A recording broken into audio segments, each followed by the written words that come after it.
practice and no trip to Vegas, though. No man. trip to Vegas. Everybody likes to go to Vegas. That's sad. I got to tell you, and I'm not trying to be disrespectful, sometimes you add new things to your game to try to spice it up. This one does nothing for me. I know there's more money involved, and they're trying the cup you're talking about? Whatever it's called. Well, something happened with the court. I guess all those courts, something happened where they had to switch back. Did you notice that? No, I didn't. They had those courts with the big trophy and all yeah. that, and I guess something happened with them. I don't know, but this thing. It is, to be honest, and I usually like these things. This is a little stupid. It's just, look at, man, we got a big problem, like getting guys to play, and you want to add these things, and so the teams that move on are going to Vegas, right, to finish this thing, and you got, I'm sure if you were to ask the coaches and they were to tell the truth, that, and I get it, man. The leagues are always, hey, you go in the off season. How can we make our product better? How can we get people more interested halfway through? How can we improve our all-star games? How can we do this? Everybody's always looking, right, to whether it's adding a team or what makes sense. And this one just, and I'd love to know how NBA fans feel about it. I love basketball. Growing up, like a lot of kids, and wanted to be a really good basketball player, and played as long as I could through high school, and I loved it. Played it when I was done. Probably played when you played. A lot of people don't know this, and we got a lot of stuff to get to. And Zach Sieler is going to join us, defensive tackle, who's really kicked it in. He and his guys on this defense are just playing out of this world. He'll join us at 6:30. Hey, we got special guest, Brian Hartline, former wide receiver for the Miami Dolphins, now head coach for the South Florida Bulls, is going to join us this morning. And Brian Baldinger will join us from NFL Network, and we'll talk to him a little bit later on in the show. So we got a lot of stuff going on. We got plenty here, but we used to play. Now, they wouldn't even let these guys today do this.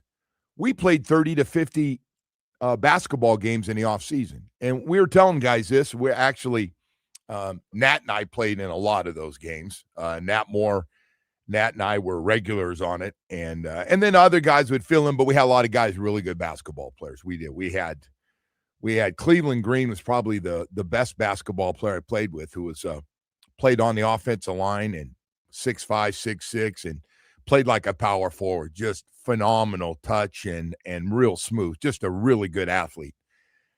So we told these guys on the road a couple of weeks ago, we were talking about, they always ask about old school stuff, besides the obvious of 2-a-days and 3-a-days and running gassers and getting a good laugh, and, hey, what was your first salary? And we all crack up and all that stuff.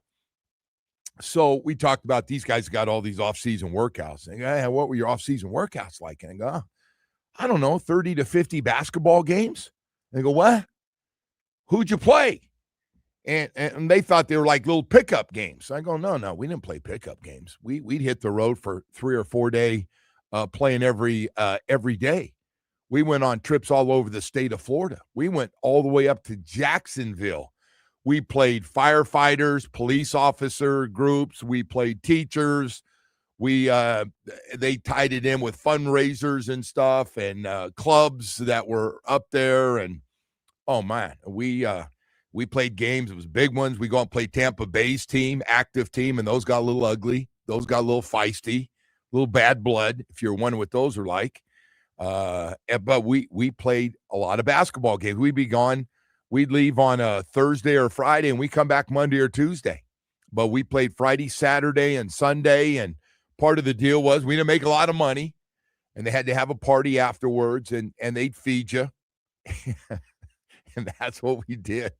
We were hanging out, drinking beer with people, man, after games. So I just always get a kick out of it when guys are going, you're kidding, right? I can't even get that in my contract right now. They're not allowed to play basketball. And, we take 7 guys. And then sometimes we had to take extra guys because we'd have a softball game during the day because we played softball. So they would check. They go, how many of you guys played baseball? So, I played everything growing up. Small town guys usually played everything. So I was a baseball player. Yeah. So you get 10 guys. Some guys would sit for the basketball game and but they still get paid a few bucks. But yeah, so we played softball during the day and basketball at night. So that was kind of how we did a lot of our conditioning. And then later on, Shoe started paying us $200 a week to do workouts and stay around, which some guys by then had kind of gotten used to their own program and didn't want to have anything to do with that. He told Doug Betters, Defensive Player of the Year one year, he said, "Hey, Doug, I'd really like you. We came up a little short this year. I'd really love for you to stay around and do the workouts." And he said, that's not going to happen because I do just fine in Montana. I go back to Montana. I get away from everybody. He was a mountain man. And he said, no, I'm going to pass. Shoes not happy. But what are you going to tell a guy when he's Defensive Player of the Year? Crazy stuff. Hey, we got a lot of stuff up on the show today. As I said, Heat get a few days off. Good for them. And Panthers back in action tonight. And we've got the Fins winning streak at 4. And we're going to get into a guy's reason, one of the reasons there's been a big turnaround. And it's on his side of the, they're having this debate now, and it's a good one. I've been waiting for something that's a good debate. What's been more impressive than the turnaround? The defense, keeping people out of the end zone and getting a lot of takeaways, or the offensive running game, which is the last 4 games, nobody's been better in the NFL. Nobody's been better. And the numbers they're putting up, damn near 200 yards a game, good, if you're wondering just how good they've been. So a lot of good numbers. I call them good cold weather numbers. It's what everybody's been talking about. Physical team, being able to stop people on the run and being able to run the football. And now we take it to Pittsburgh in cold weather for this game. And Mike's got it rolling with the offense. So anyway, we're going to go to break. Zach Sieler will join us coming up at 6:30 this morning. So we'll have that for you. But first, before we go to anything else, and speaking of Zach Sieler, who's a big truck guy, hey, man, I love talking about the trucks at your South Florida Chevy dealers. I have for almost 20 years now. I'm a Chevy guy, man. But I got the Tahoes. I've jumped into the Tahoe family, and now that the family's grown up, I still have a Tahoe.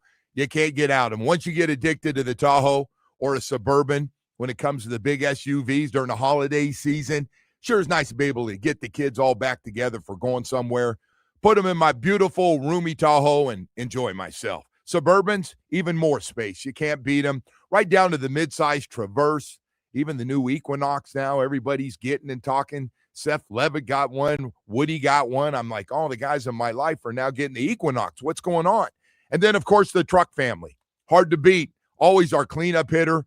And during this holiday season, if you're looking for a new truck, I don't know where to start. Do I start with the durable Colorado with its standard Turbo Max engine and impressive torque? Maybe I go to the Silverado 1500. Oh, my gosh. Everything you need. Advanced technology for the workday workhorse to a weekend warrior. Maybe it's about a Silverado HD. Oh, legendary horsepower. One of the hardest working beds in the business. Hey, whether it's midsize, full-size, or heavy-duty truck, Chevy pickups and those SUVs will never let you down. It's about durability. It's about getting exactly what you want and a great deal during the holiday season. 14 dealerships throughout South Florida. Fall in love this holiday season. Stop by, take a test drive, sit down, and get a great deal at your South Florida Chevy dealer. Today's topics are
All right, welcome back, and a good morning to everybody as we continue on. Miami Dolphins back to work today.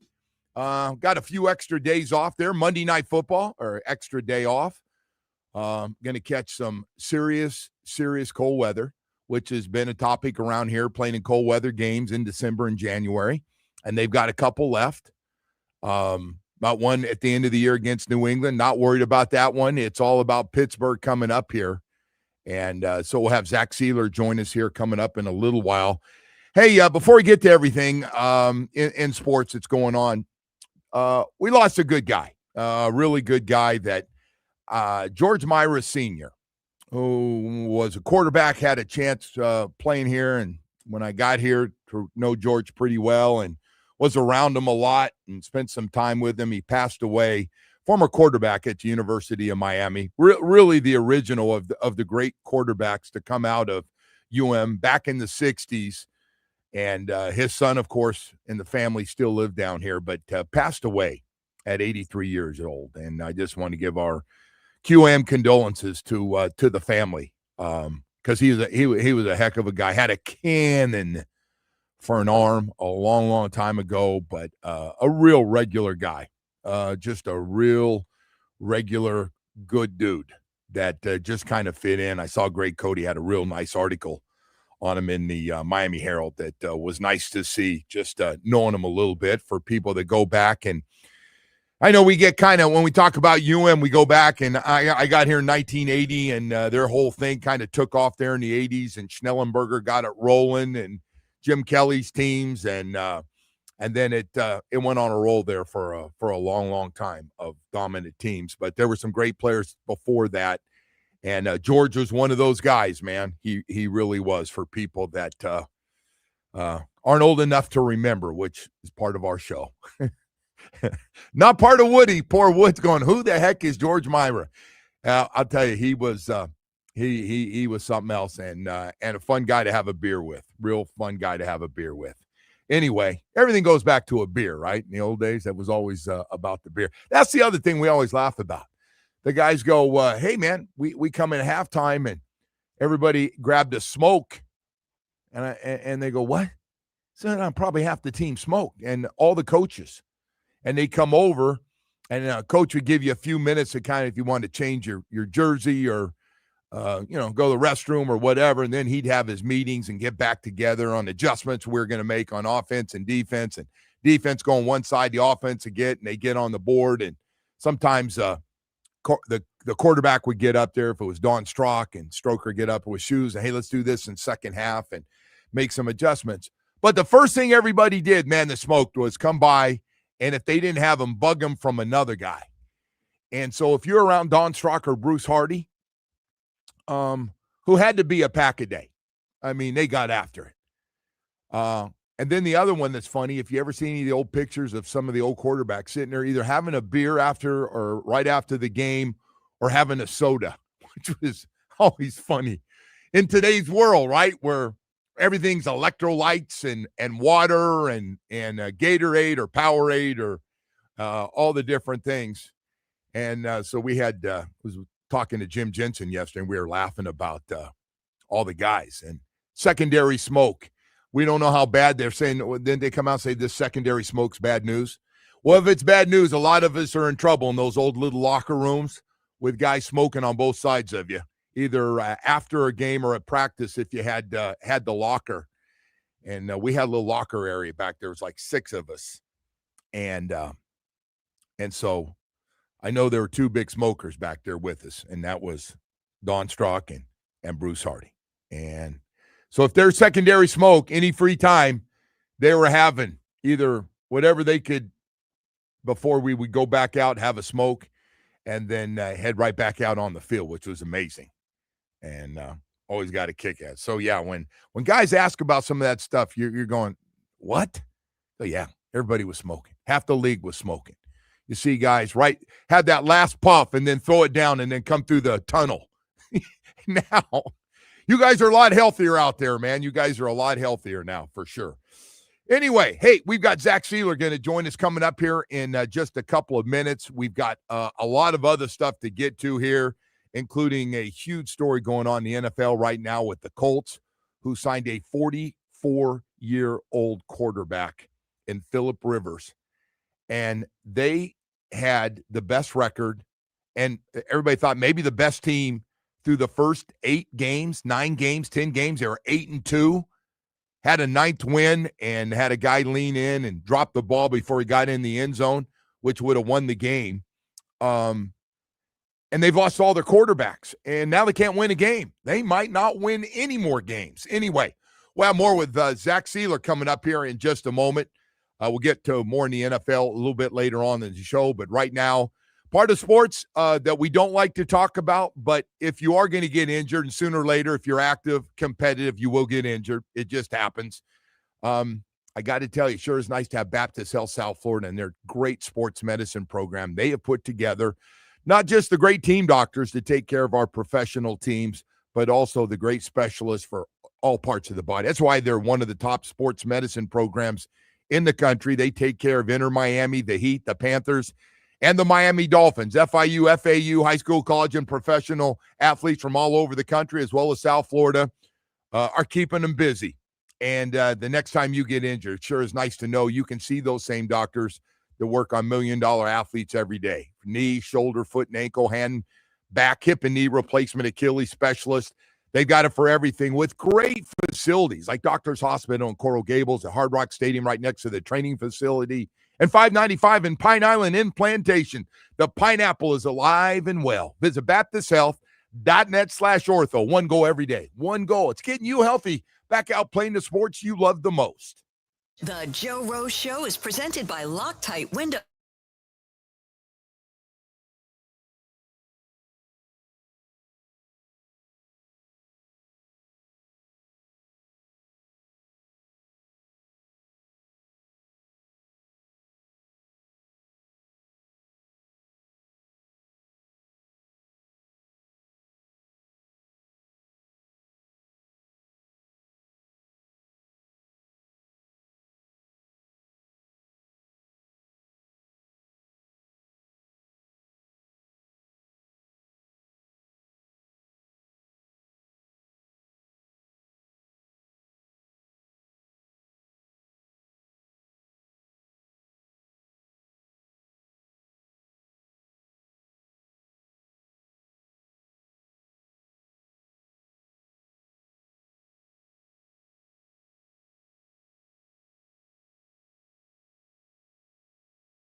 Miami has the Dolphins, the greatest. It is time at Anthony Toyota of Hollywood. Online shop over 2,000 Toyotas on sale at one location. Toyota of Hollywood on 441 between Hollywood and Sheridan. ToyotaofHollywood.com. All right, Woody, thank you so much. As we're joined this morning by Zach Sieler, coming off 2.5 sacks against the Jets, Finn's defensive tackle.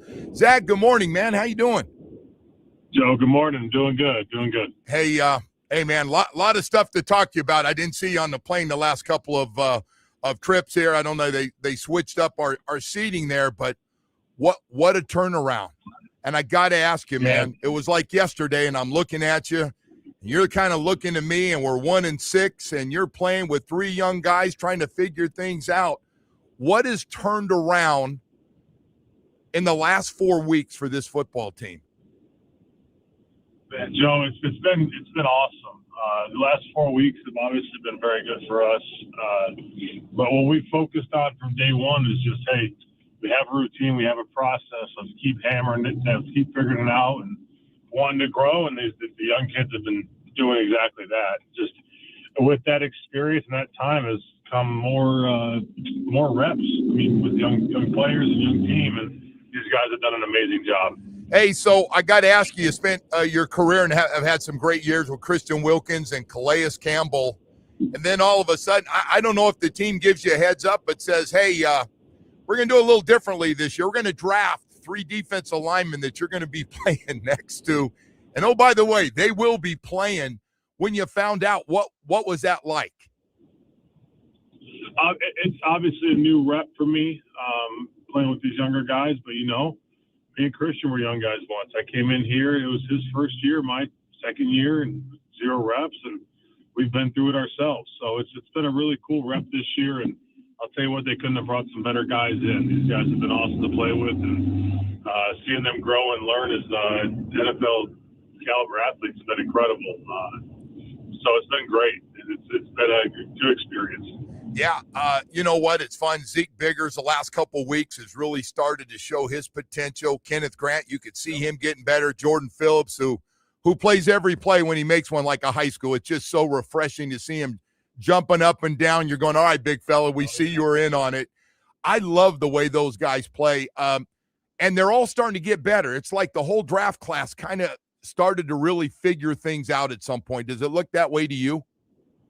100%. I mean, when like we said earlier, when you put that much time and effort in, and you're doing the extra reps, you're doing the extra meeting time, you're doing the extra weight room time, something's gonna give. And what gave was their play. It's gotten so much better over the last weeks and time that we've been in, and it's just the game's slowing down for me. You see them coming alive out there on the field, and that passion and energy is just incredible. It's infectious. Hey, so last 4 games looked like this. We've been talking about it. 13 points, 17 points, and the Jets get 3 points against your defense last week. I mean, it is, and the other thing is, it's really picked up, is the takeaways. And I still probably people are going to say, you know what, though, Joe? As good as those numbers are, it starts with stopping the run. And that allows for everything else to really tee off. Do you agree with that pretty much? Is that the philosophy? 100%. Absolutely, yes. Stop the run, make them one-dimensional, and you play as 3. It's not just defense. You play as 3 units, offense and special teams. You put teams in situations where then you can become one-dimensional. You can start to really kind of open up different areas of your defense and take advantage of different spots. Hey, the guy playing behind you is playing out of his friggin' mind all year. Jordan Brooks, probably till recently, people started going, hey, this Jordan Brooks is really good. And I go, well, he's kind of been like this for a year and a half or 2, but nobody's really talked about how good has he been playing behind you guys. He's an amazing leader. He's an amazing athlete. Seeing how he sees the defense and us working on the same vision, the time and the reps together has been awesome. So that we're both able to, all of us are able to fly around on defense, and he's taking full advantage of that, and it's been an amazing this year and last year seasons here. Hey, Zach, you know what else I've noticed just watching, especially over the last few weeks? I'm always curious when we're at a hotel or around. Man, you guys all like each other, and it's a really good group of guys. It's got like whatever might have been here in the past, it's like I go, man, they got a lot of really good guys. Even though coming home, you see guys, it's a professional trip. We got more games. Let's not get carried away like it's a high school game. It's does it feel that way to you, this group? We got a lot of guys that are really close to each other. We all respect each other. We all enjoy each other's company. And that, to me, that makes you play that much harder on Sundays. You want the best for yourself, but also your brothers next to you, and that's something we focused on from day one, and building those bonds and doing dinners and everything else. And it's what the sport's about, right? When you got 11 guys playing as one, that's the key, right?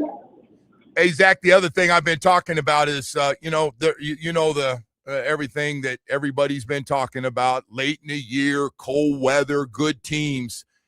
And I felt like this group and being able to run the ball the way they are, as good as anybody in football right now, the way you guys are playing defensively, swarming, physical defense, this is the best structured team to have success that we've had over the last couple of years by some of the things we're doing that you need to do in cold good teams. Do you feel that way also on the road? On the road, it's been exciting this year to see how we've traveled and how we've played on the road so far on these last few weeks. I'm excited to see what happens these next few weeks for sure. Hey, so I got to ask you about some other things, man, because you are a good guy, man. Everybody talks about you. You're a finalist for the Art Rooney Sportsmanship Award. And with that, I got to talk about, because I saw the stuff last night. I was not aware of it. I'm a dummy. The Sieler State. Really cool. See you and your wife and sitting there and where your heart. But just talk about being a finalist for the Art Rooney Sportsmanship Award. Yeah, that's awesome. It's super incredible to be nominated for that, to be a finalist there. I think it's something that you want. I mean, for me, it's something I've always wanted to carry myself in a way I want my son to carry himself, and as well as others. And that kind of leads right into our foundation with keeping kids active and outdoors and moving around. For us, it's showing them different pieces of the world that they don't normally get to see, whether that be outdoors in nature, that's out in the water down here in South Florida, and that's just enjoying what God's given us. That's something we focus on with the Safe Haven Foundation, and that's one of our biggest passions, my wife and mine. So it's been really cool to build that and grow on that, and we're excited to get some more events coming this next year or so down here in South Florida. You know, I heard something really cool that I'm stealing this from you, teaching youth through outdoor activities, nature's classroom, best classroom there is to really teach and get youngsters closer to things that are important. Yeah, absolutely. I think that to me and my wife, we both agree that we don't believe that kids, especially young kids, should be sitting down in a classroom all day. And I know that might seem counterintuitive. There's definitely times for it. School is very, very important. But there's so much to learn out there in nature's environment that we can just take advantage of and capitalize on, and just to understand how this earth was meant to operate. And we love that. So God put us here for a reason. He put the woods and the animals out here for a reason. So learning to coexist and work off each other and with each other is just so crucially important. So that's definitely one of our goals, Joe. And we love to do outdoor events with kids and just open their eyes to what else there is out there. Yeah. Well, I know you're an outdoors guy and enjoy all the things from cattle to the deer to everything else that you can see when you look out your window in the morning and you're living in a place like that. But it looks like it's going to be just unbelievable. Zach, before I let you go, man, I just got to ask you, hey, the offensive line, they've been beaten up over the last few years. They get it up from everybody's brother. And right now, between that offensive line and the fullback and the tight ends, the blocking that's going on, and Brunskill coming in as the sixth guy, some of the numbers they put, I don't care who you're playing, to put up these kind of almost 200 yards a game over the last four. How good you play against those guys every day in practice? How good is that group right now? They have been just grown together as a unit, playing as one, seeing the defenses that they're playing and how to IT and Mike point them and to play fast. Because Joe, if you miss one block, that's a tackle and then you lose your yards, right? But to play as one unit and to see the defenses they're playing as one, to fly around and block how they're doing right now has been awesome to watch and see that happen. So excited to see that keep going these next few weeks as well. Yeah. Hey, good stuff. Zach, all around, man. Congratulations and good luck Monday Night Football coming up against Pittsburgh, where this team's got a chance to get back to 500. I did not think we were going to have that conversation. I'd be a phony with you right now, but it's sure exciting for all you guys. So thank you so much for coming on, bud. Yes, sir. Yeah, thank you guys for having me. All right. Zach Sieler, Dolphins defensive tackle, joining us this morning as we got a lot of stuff going on here with the Dolphins trying to get back to 500. And by the way, the Steelers trying to stay in first place in their division now that they beat the Ravens on the road. And it's going to be an interesting one to watch, man. There's a lot of stuff because all the things that we haven't been able to do in the past, including being healthy. We're one of the healthiest teams in football now for a while. We don't have guys dropping. Lost some guys early in the year. Some of them are back.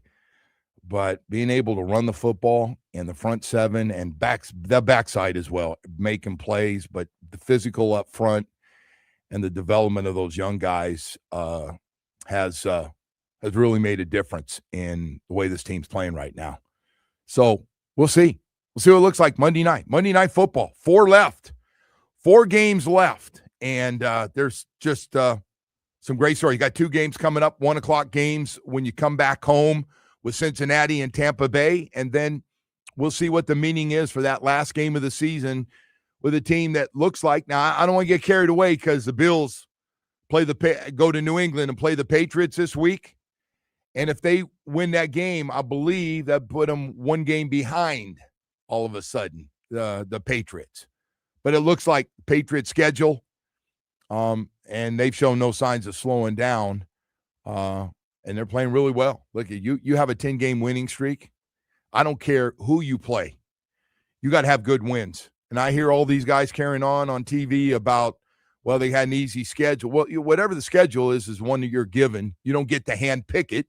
They don't give, all right, team, hey, Dolphins, who do you want to play? Okay, in this slate, hey, man, all of a sudden teams that you thought were going to be really bad are playing better, and the teams you thought were going to be really good are banged up and not playing as well. And that's just part of it, man. That's part more so than any other sport. Guys are going to get hurt. Right now, the Colts are down to what could be their 4th quarterback, and he might be a 44-year-old starting Phillip Rivers who spent the last 5 years coaching high school football, which, by the way, his son's one of the best high school quarterbacks. That's where you are.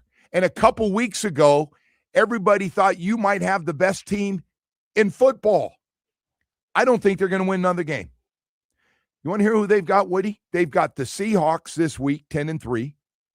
The 49ers, 9-4. The Jags, 9-4. And the Texans, who, oh, by the way, have won 5 straight, 8-5, who just beat Kansas City.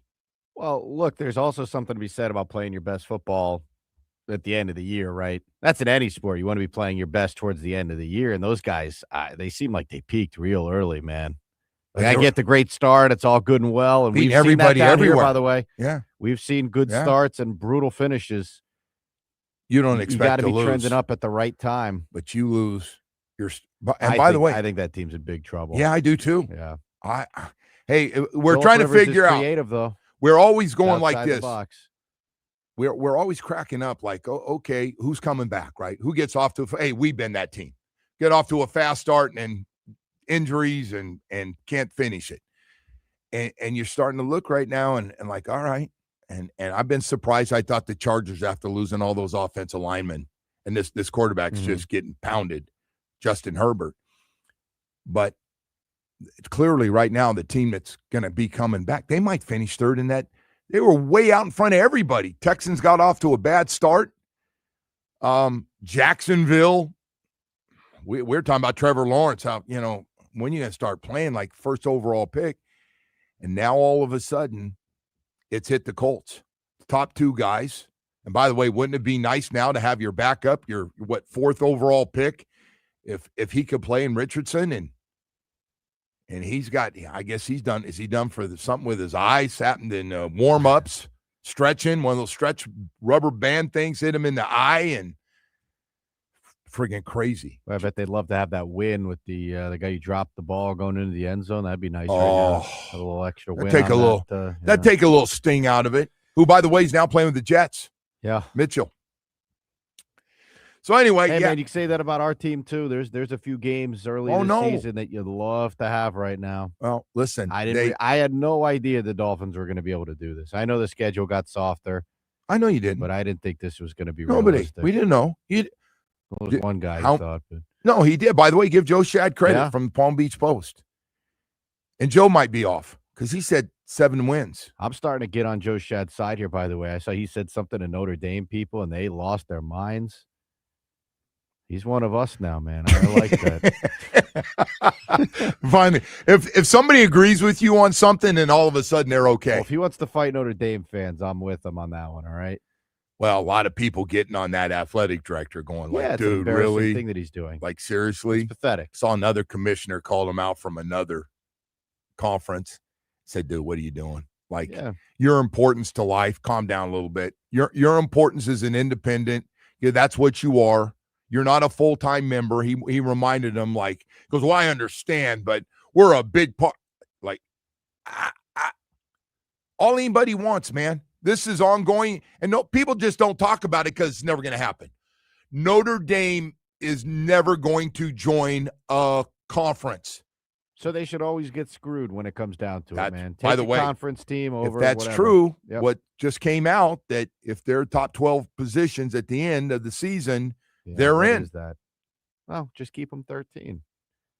Well, do whatever you can to keep them out, because look at how entertaining this has all been.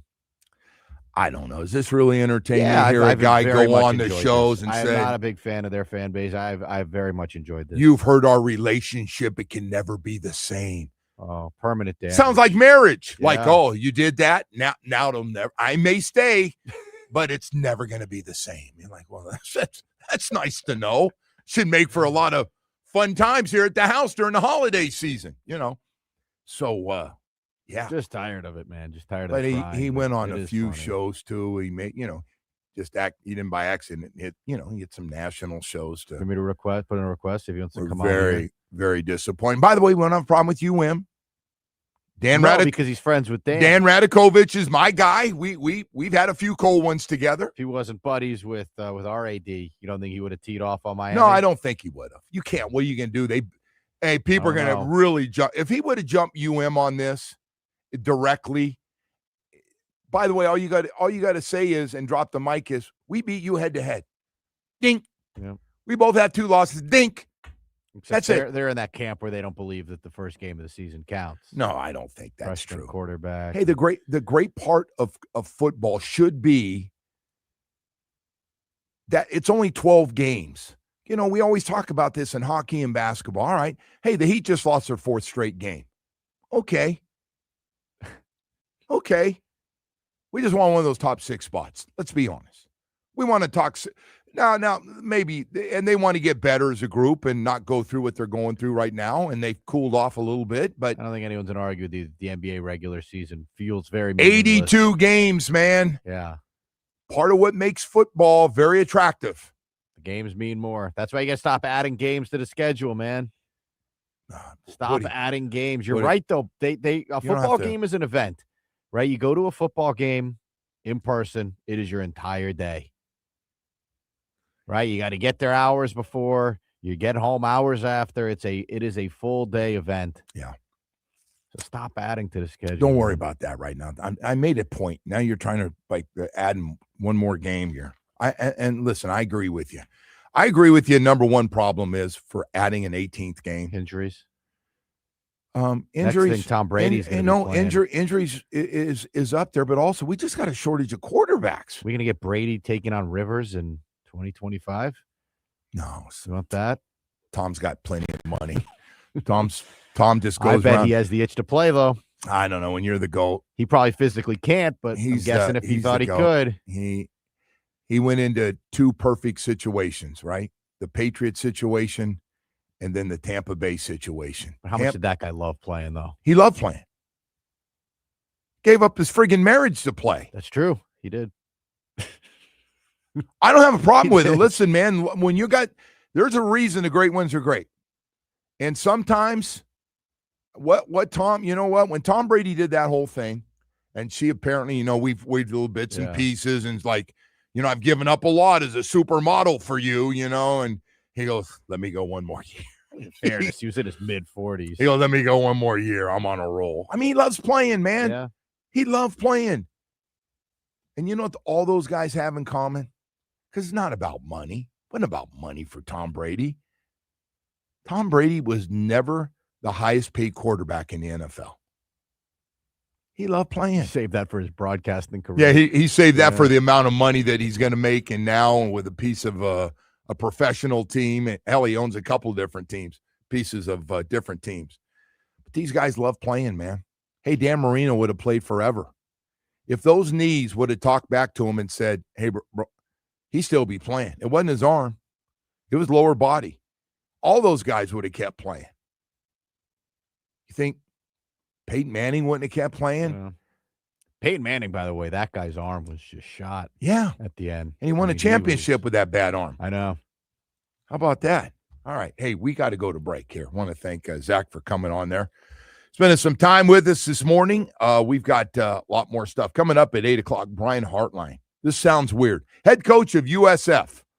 And by the way, I didn't realize this. Still going to be calling plays and be involved with Ohio State. So the guy is going back and forth and spend some time with us. But they got to bye the first week at Ohio State. And then, Woody, I did not realize this. They're going to play the winner of the Texas A&M University of Miami game. That'd be awesome. Miami goes to Texas A&M and gets that win. Oh, my God, would that be? I mean, it's just, you got to win this game. I don't want to get ahead of myself because, you know, not going to be easy. A&M is 1-0.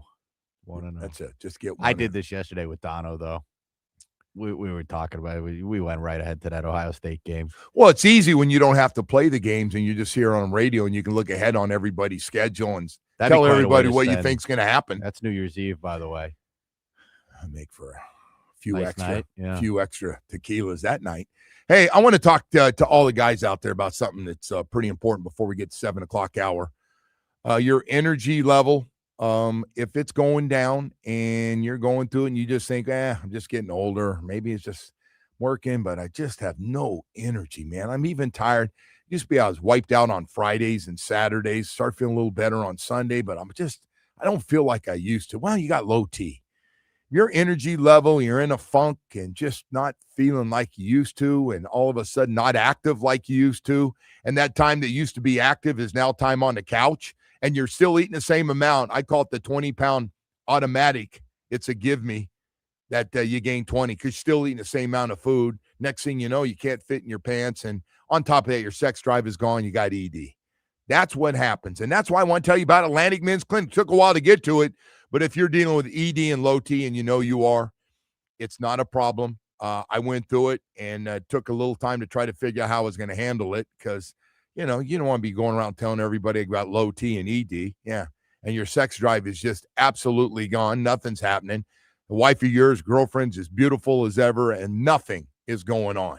Well, I got to tell you, I went to Atlantic Men's Clinic. I'm glad I did. Got the T, the PSA test. Got it all done. They're professional staff. They explained everything to me. And the first thing they said is, hey, Joe, don't feel like the Lone Ranger. Every man out there, white, black, heavy, skinny, doesn't matter. ED and low T will hit every guy. And you know what? It's true. I go to Atlantic Men's Clinic. We got guys going there in their early 40s that it's already started. And you know what, though? Instead of making a big deal about it, you accept it. You go with Atlantic Men's Clinic, and it's gone. It's gone. You turn back the clock 20 years. It works, and it works quickly. All you have to do is set up that first appointment. They have 7 locations in South Florida to serve you. 877-455-7300. Hey, set it up. It'll be the greatest holiday gift you've ever received or given yourself.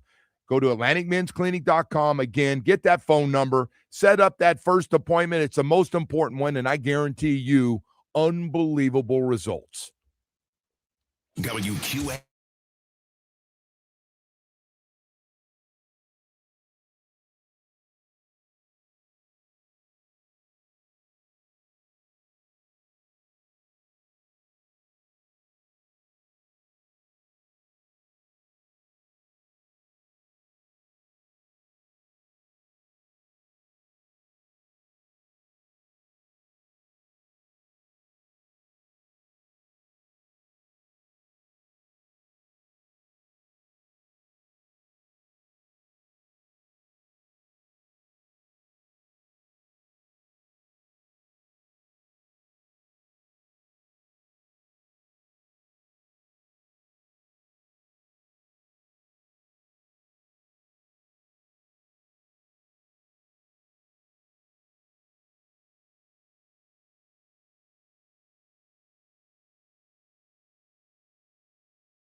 This update is brought to you by Doral Hyundai. Home of the price, seat our lowest price. Visit us at Doral Hyundai, DoralHyundai.com. Starting with the Heat, who fell to the Magic in the quarterfinals of the NBA Cup by a final of 117-108. Miami will be off until Monday when they'll host the Raptors. And tonight, the Panthers will kick off their 4-game road trip in Utah. The puck drops at 9 o'clock, and the game can be heard right here on WQAM. Joe, we'll go ahead and send it back to you. All right, Woody, thank you so much as we well, the Heat, good for them, man. The good news, bad news, they lose last night to Orlando, and that's 4 straight losses. But good news, they get a few days off. I had to look at that twice last night. I was like, oh, they're off till Monday. They play Toronto, and I looked again and wait a second. They get a few days off with this tournament.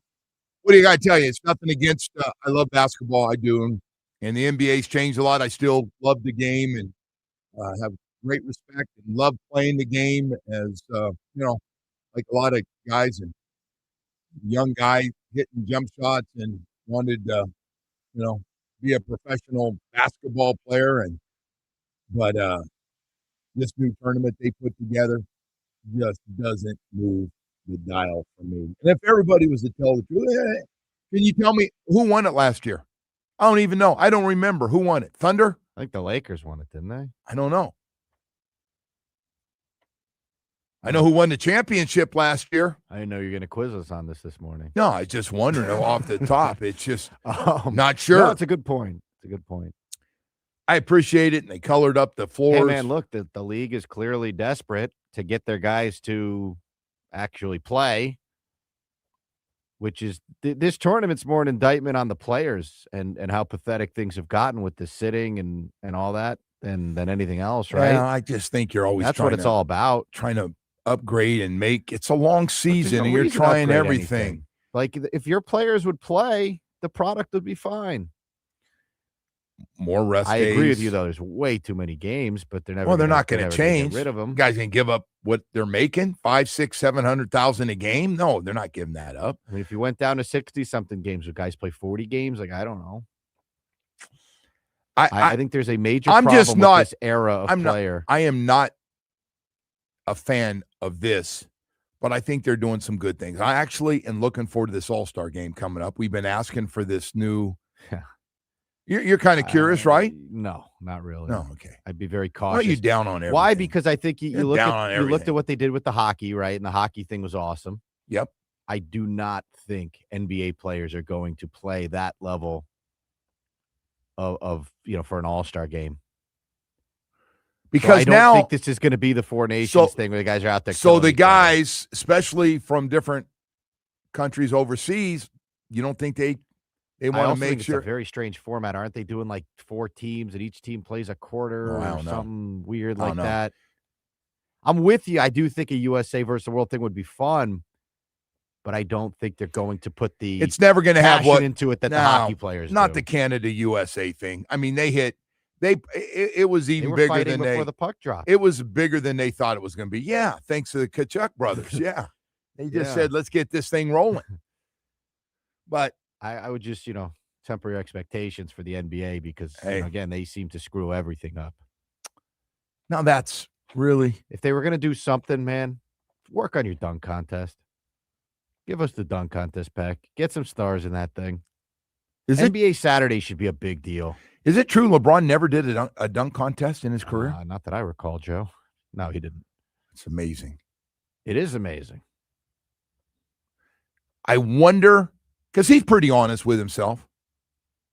You think he ever regrets not doing it? Like he always did. MJ did it. The problem is it's hard to get on LeBron for anything like that because the guy plays. No. I'm just saying if he regrets it when you look at. I don't know. Because the dunk contest is a disaster. Yeah, it's terrible. They've had a guy from the G League win multiple years here, right? The only Mac McClung.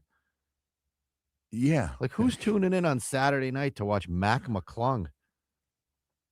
I don't know, but he made more money in that event than he's been making in his career. So he said, let's keep doing it. But if you told me, Anthony Edwards and, I don't know, Shea, all these other guys are going to be in it, at least in the 3-point contest too, you should have all your stars doing a 3-point shootout. Your best shooters. But all the really good 3-point shooters, they do it a few times. Steph has done. Yeah, give Steph credit. He's done. Bird. Yeah. But the dunk contest should be your marquee event. You shouldn't have to do this weird, 4 teams and 4 quarters and, brackets, all this different stuff for the All-Star game. So I don't blame the commissioner. The commissioner's doing everything. What's he going to put a gun to everybody's head and say, you're going to play or I'm going to shoot you? I mean, come on. I know. You should want to do it. It used to be the all I said before event. You started going on this whole thing, all I said was, I'm not a big fan of this, whatever they tried to create. It just, I had to ask you today, so do they add on now extra games for the teams that continue through this thing? Because they have to play each other. Or does it count against the? No, I think if you miss the thing, you get extra games added. I believe somewhere along the line, you get a game added. Oh.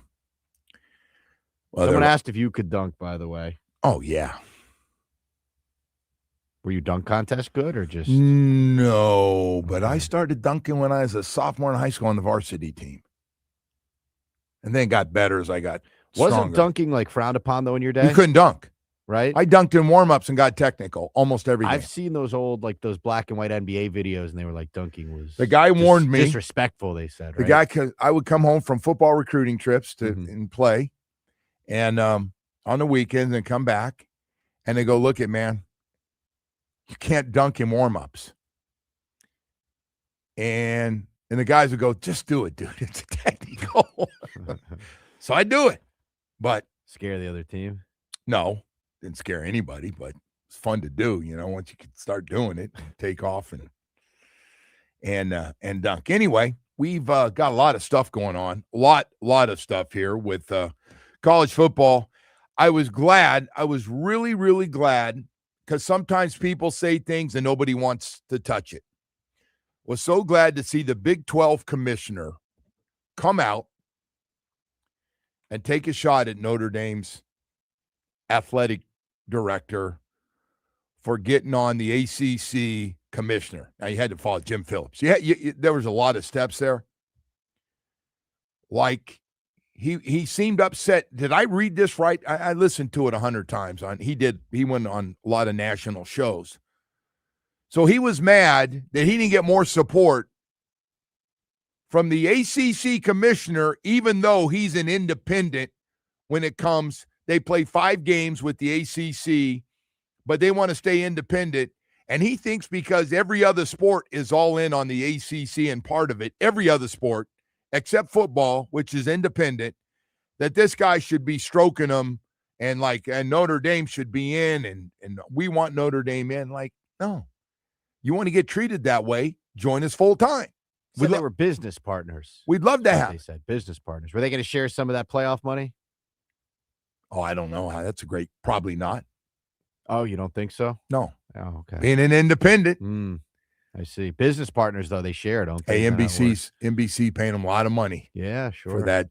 It's still NBC, right? It has their I think games. so, yeah. Had them for a long time. I don't watch Notre Dame football, but I believe so. But anyway, he just said, you've hurt you've strained, what do you say? Strained the relationship? Hurt the Permanently damaged. Can't get better.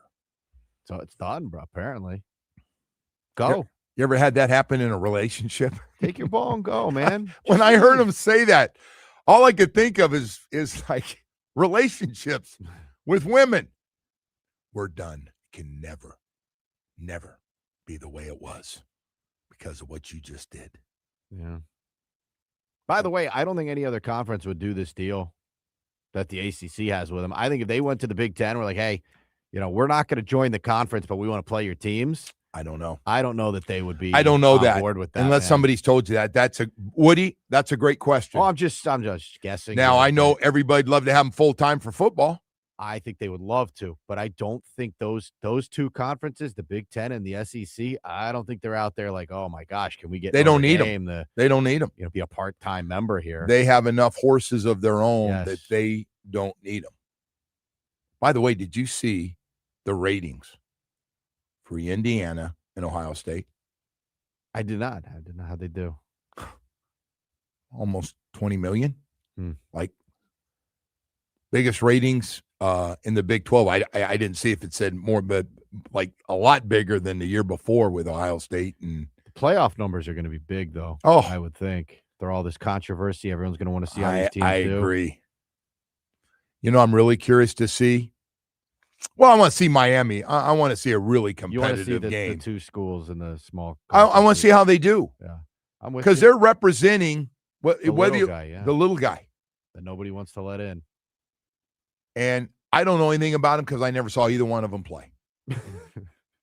You and most people, though. That's fair. So now they're going to step up in competition in a big way. yes, that's accurate. And I don't know what the spreads are. I don't know if you looked at the spreads. I don't know. Well, to give you an idea, I think USF was as talented as any of those teams. I think they were just poorly coached, but they were as talented as any of those teams. And you saw what happened when they came to play Miami. Miami's a playoff team. Yeah. You saw what happened. They lost by 50. Yeah. So, well, I don't know if that's going to be the case here. I'm not saying I'm not rooting against the underdogs. I think a No, lot it'd of be people are going to great. be rooting for them. Who they got? One's got Oregon and the other one's Yeah. got Ole Miss. Ole Miss. I'd love to see those teams win. It'd be great. beat a Big Ten school and an SEC school. There's a small part of me that's rooting for Ole Miss at this point, but because the whole Lane Kiffin thing. Well, I see he just released some more coaches to coach. Did you see this? Look, if Miami can't win Four it more all, coaches were told you can go back. I got it from here. if Miami can't win it all, I would love to see Ole Miss win it all, just to stick it to that guy. Wouldn't that be awesome? Could you imagine how salty he would be to watch his team? Oh, it's still going to be. Oh, that'd be fantastic. It's still the team he built. He ain't getting a ring.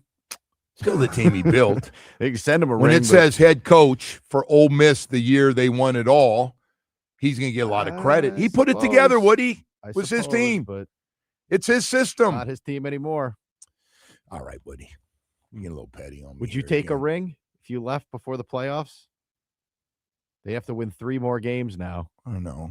Probably not. They're done with him. Yeah. Matter of fact, they've already called him a liar about They everything did. he has said. He's been called out by the athletic director for Players everything. said the same thing, man. They go, the meeting didn't exactly go that way. Yeah. We were begging him We're to not stay." sure exactly what Yeah. what he's talking about. Yeah, but It we, backfired a little bit, huh? you know, when that happened, and he came in, and they found out he was leaving, Mm-hmm. and he goes, "Now, I'm leaving, but I want to be with those guys." They already checked out on him. That was it, Yep. because they felt like he quit on them, and they He quit understand on the them. business. They're going, dude. And I'll guarantee you the leaders of that team got together and said, guys, it's about us. It's not about him. It's about us. We got our defensive coordinators, now the head coach. We got our system. We're going to run it. Give us a game plan that gives us a chance. And to Lane Kiffin's credit, he let Charlie Weiss Jr. come back and coach. Did he think this was a similar situation, though, to like But he also the got caught in a Tulane lie. situation with Florida, or like the Hartline situation? Like, of course USF's going to let him go coach, or Ohio State's going to let him coach. Like, there's nothing in there, Yeah. there's no threat there. They're not rival schools. But anyway, You think Florida cares that the Tulane guy is going to coach? no. I'm sure it was part of the deal. Yeah. when he decided to take that job. Hey, by the way, he's going to find out too, stepping up in competition as well as a head coach. He can call the last 3 Yeah. guys that have had that job. Hey, we've got a lot of stuff to get to here this morning. We've got a 44-year-old quarterback. I still can't believe that one. That might be starting here real soon. Hurricane season is over. Whew. We dodged it again, South Florida. Some of them off that Atlantic.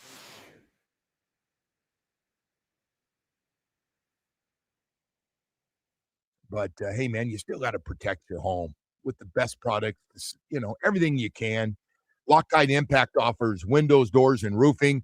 Old leaky roof, replace your old roof now. You can pay later. Loctite Impact offers the highest quality roofing materials with lifetime warranty plus thousands of 5-star reviews.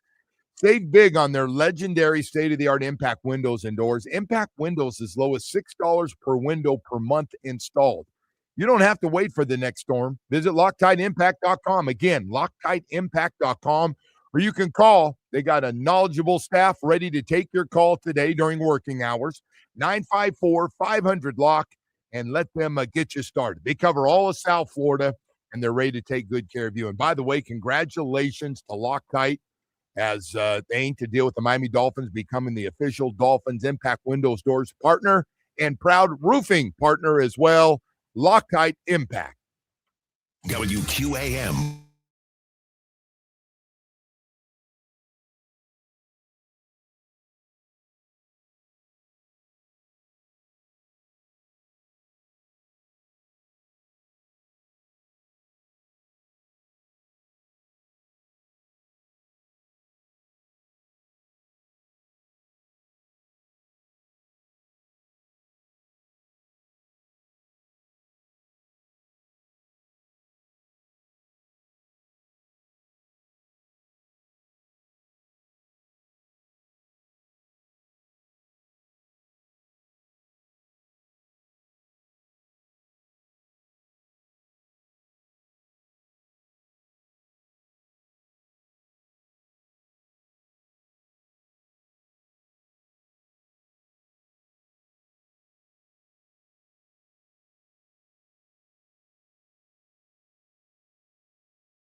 Good to see the Heat back in action last night. Came up short again against the Magic. 4 straight losses. Have a few days off, but got off to a great start. Norman Powell hits that 3, man. I look up and I go, wow, 18-2. Might blow them out. Then I went, wait a second.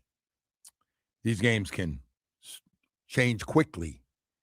So Bain ends up having just a ridiculous game. 37 points. Magic hit 15 of 32 on threes. The Heat had cooled off. 8 of 33 on threes last night for them. And so they got a few days off here. And then they'll be back in action at home before hitting the road again. But they'll be home Monday. So a few days off. Toronto comes to town. And the East is really interesting. Watch, all of a sudden, Boston's playing better. I was surprised to see that. And then the best story in basketball right now is this OKC team has lost one time. They're 23-1. 23-1. That group's incredible. 23-1 start to their season. We've got Brian Hartline, head coach. Sounds weird, man. Head coach for South Florida football, University of South Florida, of course. And he'll join us as I'm guessing he's splitting his time right now between he's still getting Ohio State ready. They got the bye week. And then they'll play the winner of Texas A&M and Miami. And so he's working both jobs right now, putting game plans together and working with Ohio State. And also, I'm sure, recruiting and trying to keep players that he wants on that South Florida team. So he's going to join us this morning. We'll talk to our former Miami Dolphin wide receiver, and a darn good one, man. A darn good player down here. A couple 1,000-yard seasons for him. So we'll talk to Brian Hartline coming up. Also, I believe he is got the assistant coach recruiter of the year. I know at least once. And you've seen he's a receiver coach, and nobody is spitting out wide receivers right now in the NFL like Ohio State. LSU was for a while, and LSU's got a bunch. But that thing at Ohio State right now, and the big horse has to go one more year. The big horse at Ohio State has got to go to college one more year.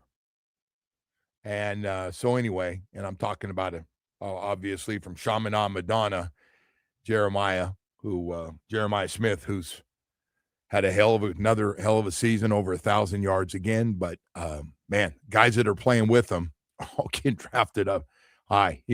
He turned that into wide receiver U at Ohio State. And Brian gets a lot of the credit. Not only is he the coordinator, but he's a wide receiver coach and does a lot of recruiting with these guys. And they are coming out, and they are ready to play in the NFL. So anyway, Brian, we'll talk to him about doing 2 jobs and the playoffs. Ohio State, of course, taking a loss to Indiana in front of a huge crowd. Big numbers on Fox for that game. We got a bunch of other stuff. Got a great story going on this Monday night with the Dolphins, and not the numbers, and obviously trying to get back to 7-7 is the big one, but the trade. Jalen Ramsey, 2 sacks and a pick. Jonnu Smith's numbers, obviously, because they run 3 tight ends. They play a lot of tight ends if you haven't watched Pittsburgh play. Jonnu Smith, 30 catches for 190 yards and a couple of touchdowns. And there was some money thrown in, but also Minka Fitzpatrick, the Dolphins get in return 1 sack, one interception, and 1 pick 2 that he ran back. Huge play in the game against the Saints. 2 fumble recoveries and a forced fumble. So Minka Fitzpatrick's had a really good year. And like everybody else on this defense, as they all start getting better together, and Minka's been a big part of it. Also plays in the nickel packages and has just made a lot of plays. Made a great save at a touchdown to save another game. So he's been in on some big plays. I'd ask you right now, Woody, just off the top of what you've seen. Jalen Ramsey's now playing some safety, by the way. Who's gotten the better of that little trade with Ramsey and Jonnu Smith and Minka Fitzpatrick coming here. That's a tough call, man. It is. It It is. You're right. It is. The Steelers That's are not- obviously that's having not a a- better season, but You're saying I they've don't know, had a it's because better of those- season? Well, it's not because of those two guys specifically, but So their defense struggles, but I'm not a they Jalen get a Ramsey lot of fan, takeaways. to be quite honest. Well, with you just I mean, I'm just going on what I've seen from him here I'm and trying everywhere else that he's blown I'm up. trying to So- I'm trying to stay out of that part and He's keep got it a lot to of Jimmy football. Butler in him. I think we realize that, right? Yes. Minka does not seem to have that No. whatsoever. By the way, Never hear from him. come to find out, Minka Fitzpatrick has lived down here the whole time, and his little brother has turned out to be one of the best players in South Florida, playing at St. Thomas Aquinas, who's getting ready to play in the playoffs, by the way. High school football playoffs start tomorrow, Thursday, Friday, and Saturday. Couple of games each day. But to further answer your question, I imagine if they would have kept Jalen here, they would have figured out a way to keep him. He would have destroyed this team. That locker room would have been toast. He would have that 1-6 start. Yeah. He would have been he would have been absolute cancer in that locker Yeah. room. Can't say anything worse than cancer. Yes. So I do think the Dolphins did well. I don't think Jalen Ramsey wants to hear about, hey, we're going to draft 3 defensive tackles. I think all those things come into play. And he is a good player. I don't know how good he is right now. Doesn't have 5 or 6 picks this season, but they got a lot of takeaways as a team. They get a lot of sacks. They've got 2 really good pass rushers. Not great against the run. This will be an interesting one. This should be a hell of a game. This Monday Night Football game should be a really, really good game. And so we'll see. Either Pittsburgh's going to drop back to 7-7, and we'll see what happens. I have a feeling Baltimore and Pittsburgh could go down to the last game. But it is weird to think that there is a good chance that Lamar Jackson and Patrick Mahomes, who have won a lot of MVPs between them, are not going to make the playoffs, which is very weird, very strange right now to say that with everything that's going on. Hey, by the way, if you're just joining us too, I said this morning and wanted to say it again.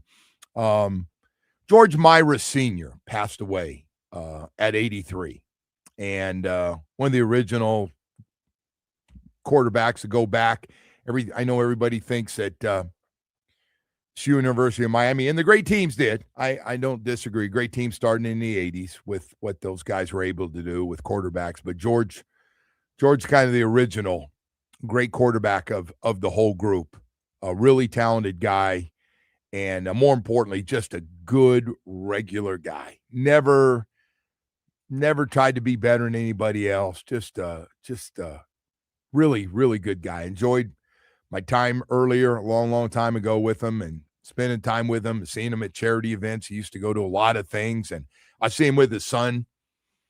And so anyway, our condolences go out to George Mira and his senior and his family, his junior, and the whole group for he was a hell of a guy. Really, really enjoyed it. Back in the 60s, was a quarterback here at the University of Miami. So I wanted to get that out before we go to break here.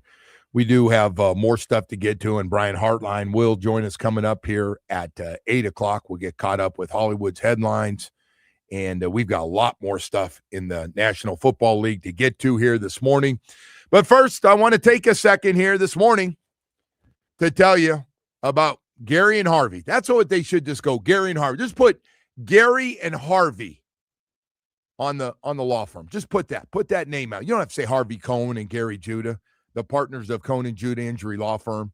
They're both really good at what they do. More importantly, just good guys. They're going to work their butts off for you. But, it is amazing.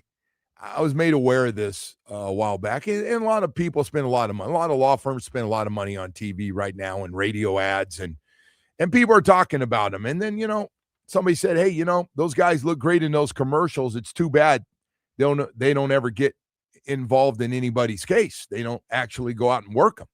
I go, what do you mean? Of course they do. Why would they do all those commercials and spend all that money if all they do is play a little lawyer roulette or spin the wheel when you come in there and they go, which attorney do you want over here that we hired? You're going to get one of them. Which one would you like?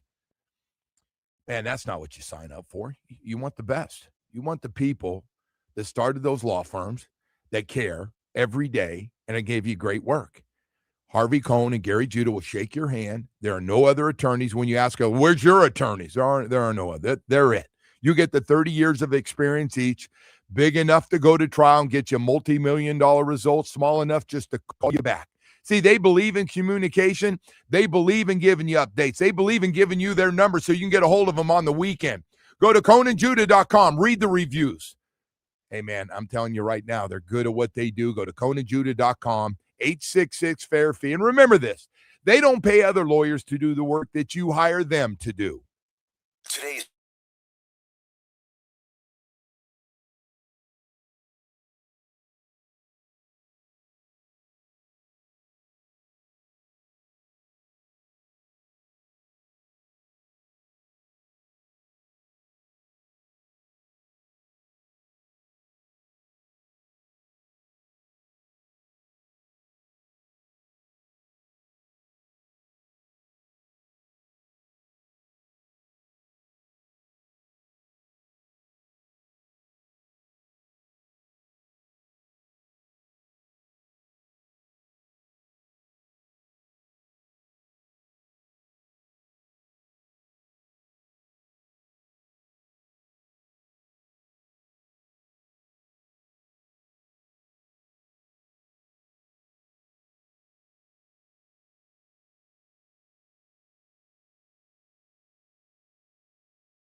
on W.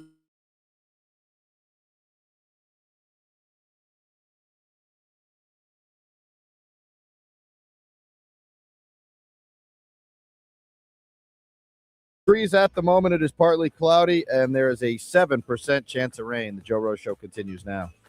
And now, it's time for Hollywood's headlines. Without further ado, here's Hollywood. All right, what do you have for us here this morning? All right, Joe, I don't know if you caught this one, but did you see this story about Troy Aikman and NIL? No. So apparently Troy Aikman gave a decent amount of money to a kid at UCLA. His quote was this. He said, I gave money to a kid. I won't mention who. I've done it one time at UCLA. Never met the young man. He was there a year. He left after the year. I wrote a sizable check, and he went to another school. I didn't even get so much as a thank you note. So it's one of those deals to where I'm done with NIL. I want to see UCLA be successful, but I'm done with it. And they went on to, most people believe that this is former UCLA and current Oregon quarterback Dante Moore. But I'm guessing, look, not the first and probably not the last person to be burned by a bad NIL deal.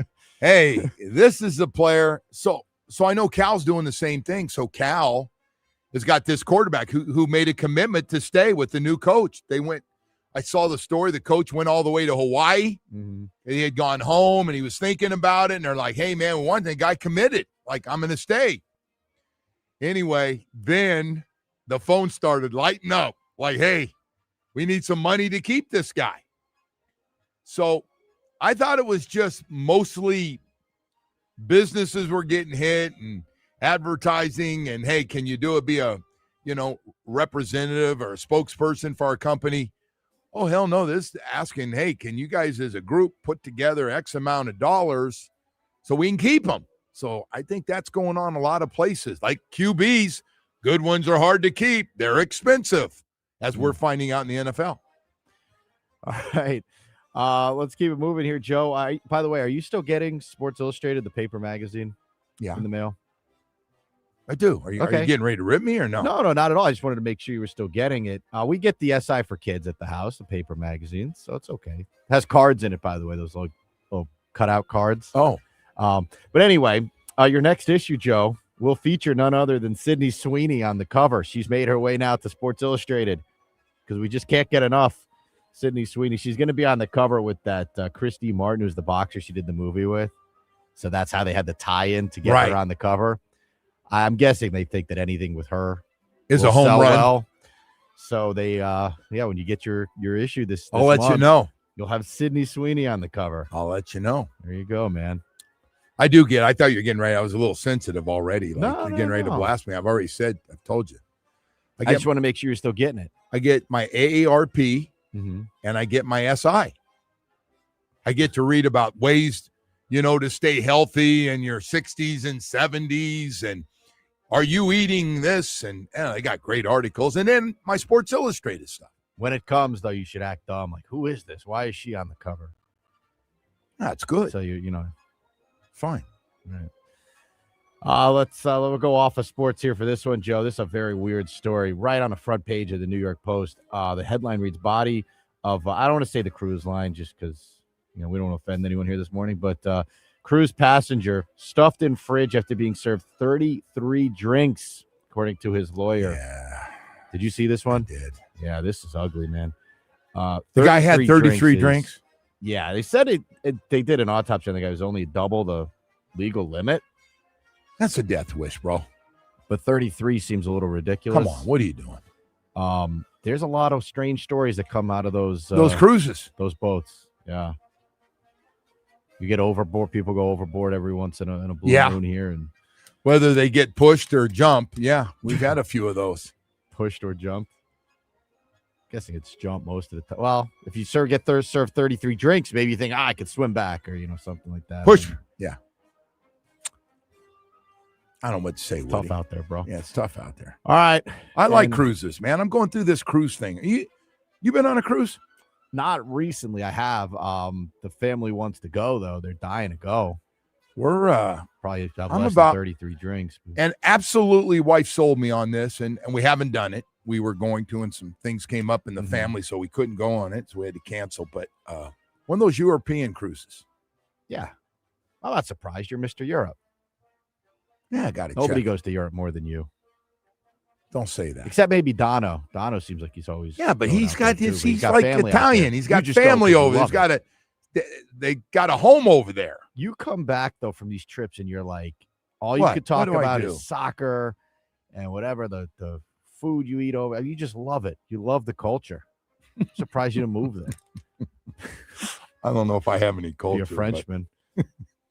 Wherever you go. I think the French get a bad rap, man. Not everybody Yeah. agrees.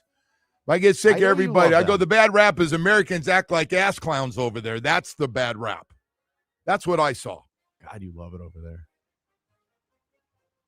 I enjoyed my Whatever. trip to France. You even like the museums over there, which is I really did. bizarre I did. because you hate museums. I do. You Jeez, like- you Woody. like anything. Woody, there. will you stop? All right. Our final one here, Joe. We had an item at auction. This movie probably came out when you were a young boy, The Wizard of Oz. It did. It did. I don't know if it's original, but I remember it. Yeah. The Wicked Witch is flying the hat, Joe. The hat that the witch Yeah. wore in the movie, the Yeah, pointy hat. Of Somebody course. paid $575,000 for this item on Tuesday. That's a classic, man. Wizard of Apparently. Oz. It's at the Sphere now in Vegas. You can go watch it There you go. at the Sphere. Yeah. It's big.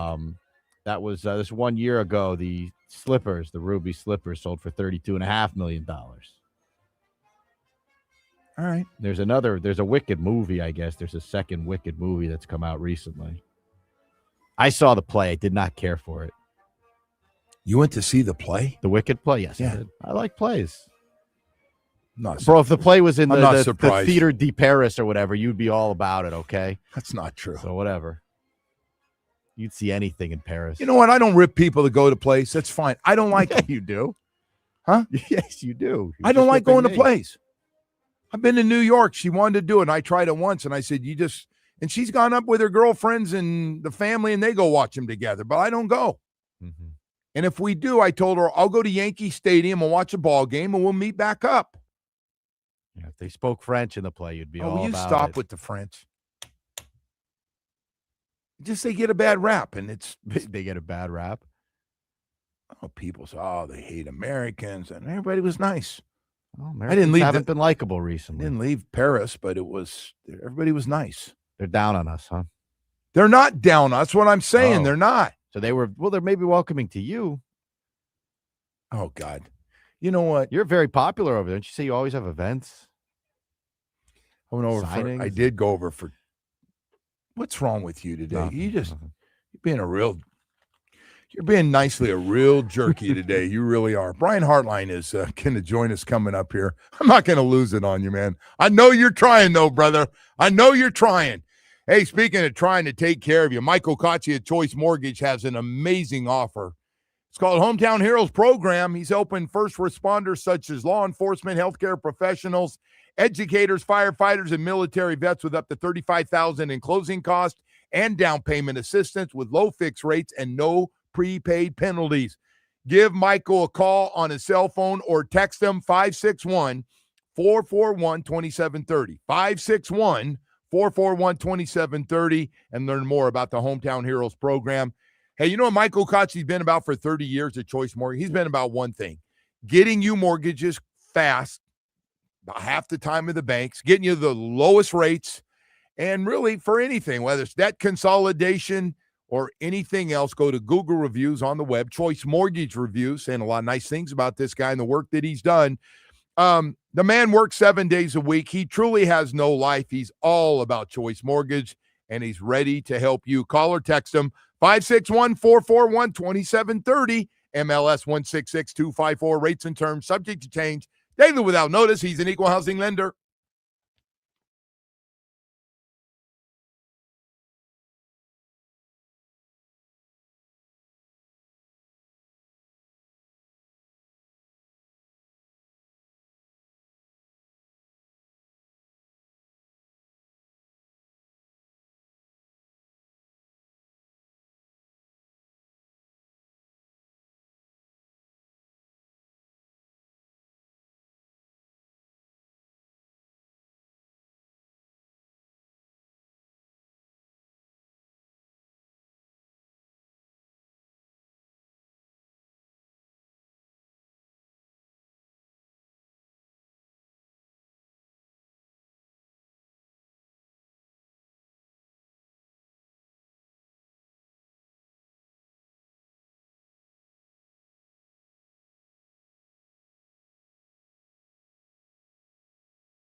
This update is brought to you by Doral Hyundai, home of the price seats, our lowest price. Visit us at Doral Hyundai, DoralHyundai.com, starting with the Heat, who fell to the Magic in the quarterfinals of the NBA Cup by a final of 117-108. Miami will be off until Monday when they'll host the Raptors. And tonight, the Panthers will kick off their 4-game road trip in Utah. The puck drops at 9, and the game can be heard right here on WQAM. The Joe Rose Show continues now.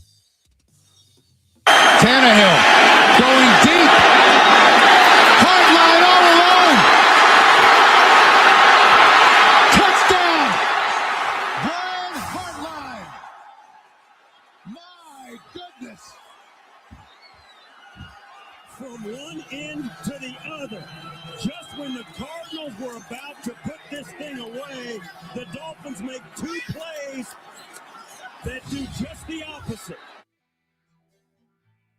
It is time to head out to the Toyota of Hollywood hotline. Shop over 2,000 Toyotas on sale at one location. Toyota of Hollywood on 441 between Hollywood and Sheridan. ToyotaofHollywood.com. All right, Woody, thank you. And yeah, man, it's been a while, but boy, it is great to have Brian Hartline, the new head coach. Boy, it sounds good. New head coach for the South Florida Bulls. And by the way, still the offensive coordinator and getting his Ohio State team ready for the playoffs after this bye week. Brian, man, it's great to be with you, brother. How you doing? Great. Why are you yelling? Stop yelling so much. I'm sorry, man. Gosh, I'm just kidding. That was awesome, man. I missed you, bro. I missed you. I missed you. Hey, thank you. Hey, so, man, how tough's that decision to leave a program, and you've been such a big part of it with what you've done, especially with that wide receiving thing that you're now famous for, wide receiver you at Ohio State. Yeah, I mean, it wasn't taken lightly. I wouldn't say it was overly hard. It was hard, but it wasn't. This is really, a great spot. And I saw, where we were going, and I saw the elevation that we want to be on, the momentum that's here. And so, although, not easy, but exciting, so I really was in a great position to be back with Ohio State, be with the staff, keep doing what we're doing there, but also chase my dreams of, moving back down here in Florida, which is my, home away from home, and chasing a different direction. So really, really excited. It is unbelievable here in Tampa, and, I can't wait to be here 24/7. So there's so much to talk about with the. Oh, yeah. First of all, the new stadium's going up.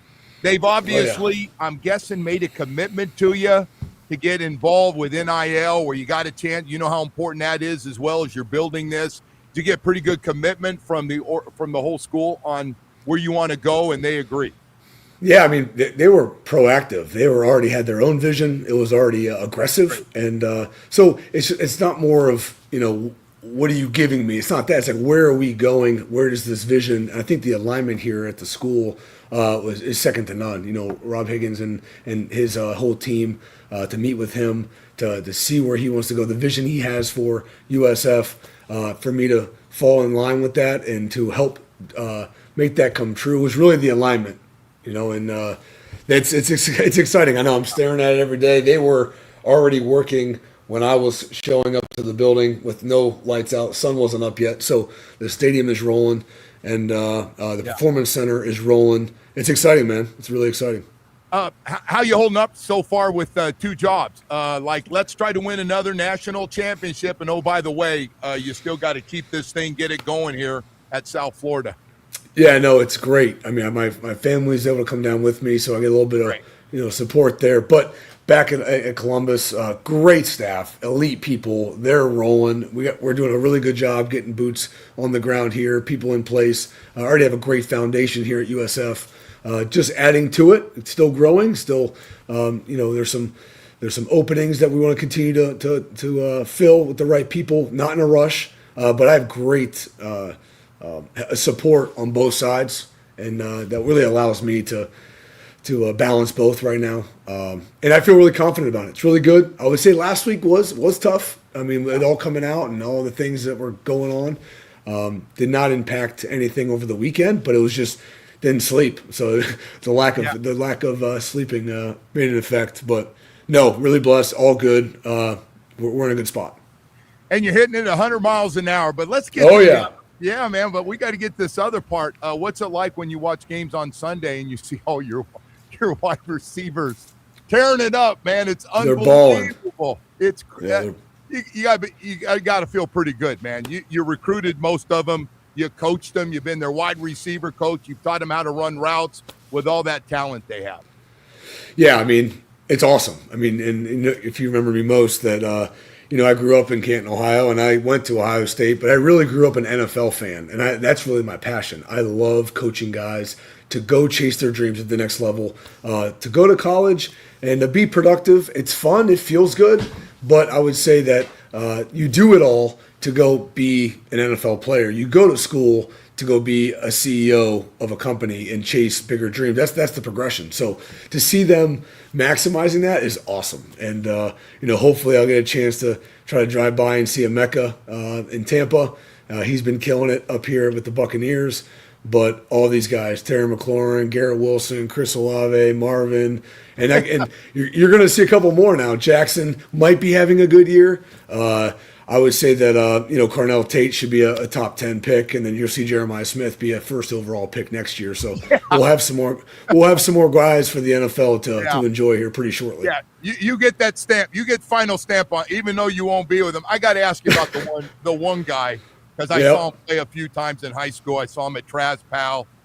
I just want to ask you, I don't want you to ever have to rank your guys, but as far as college talent, Jeremiah Smith, since he got there day one from Sean, I've never seen a guy make a jump from high school to college and not miss a beat and dominate from day one like Jeremiah Smith. Do you agree with that? Yeah, I mean, I'm very impressed with people don't realize, I mean, it takes a lot to go from high school to college.